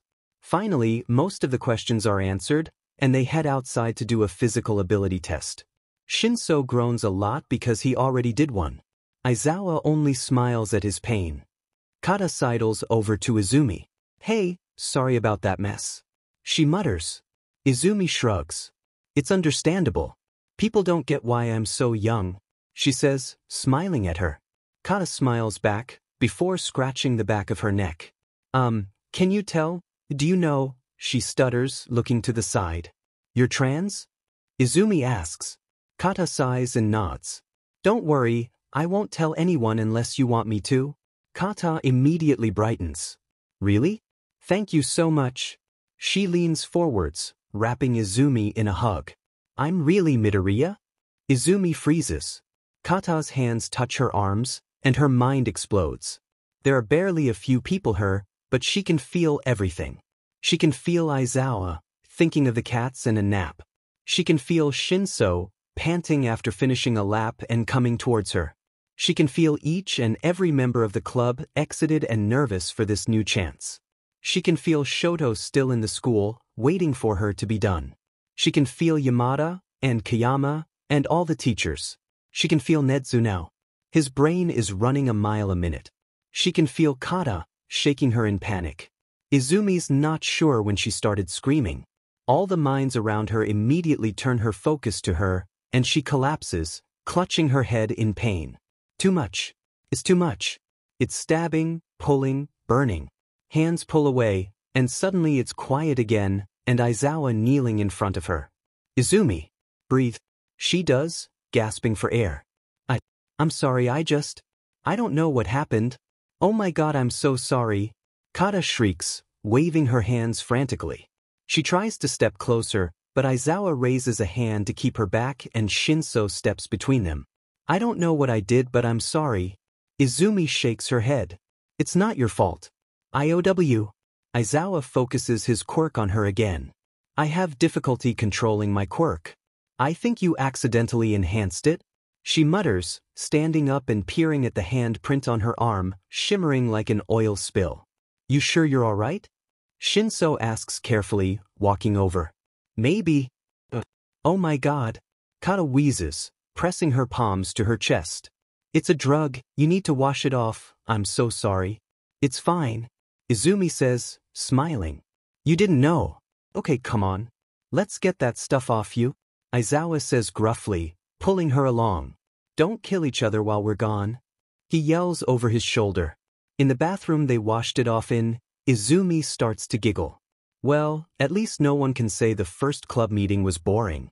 I'm going to hate this year, Aizawa prophesies angrily, with a seething passion.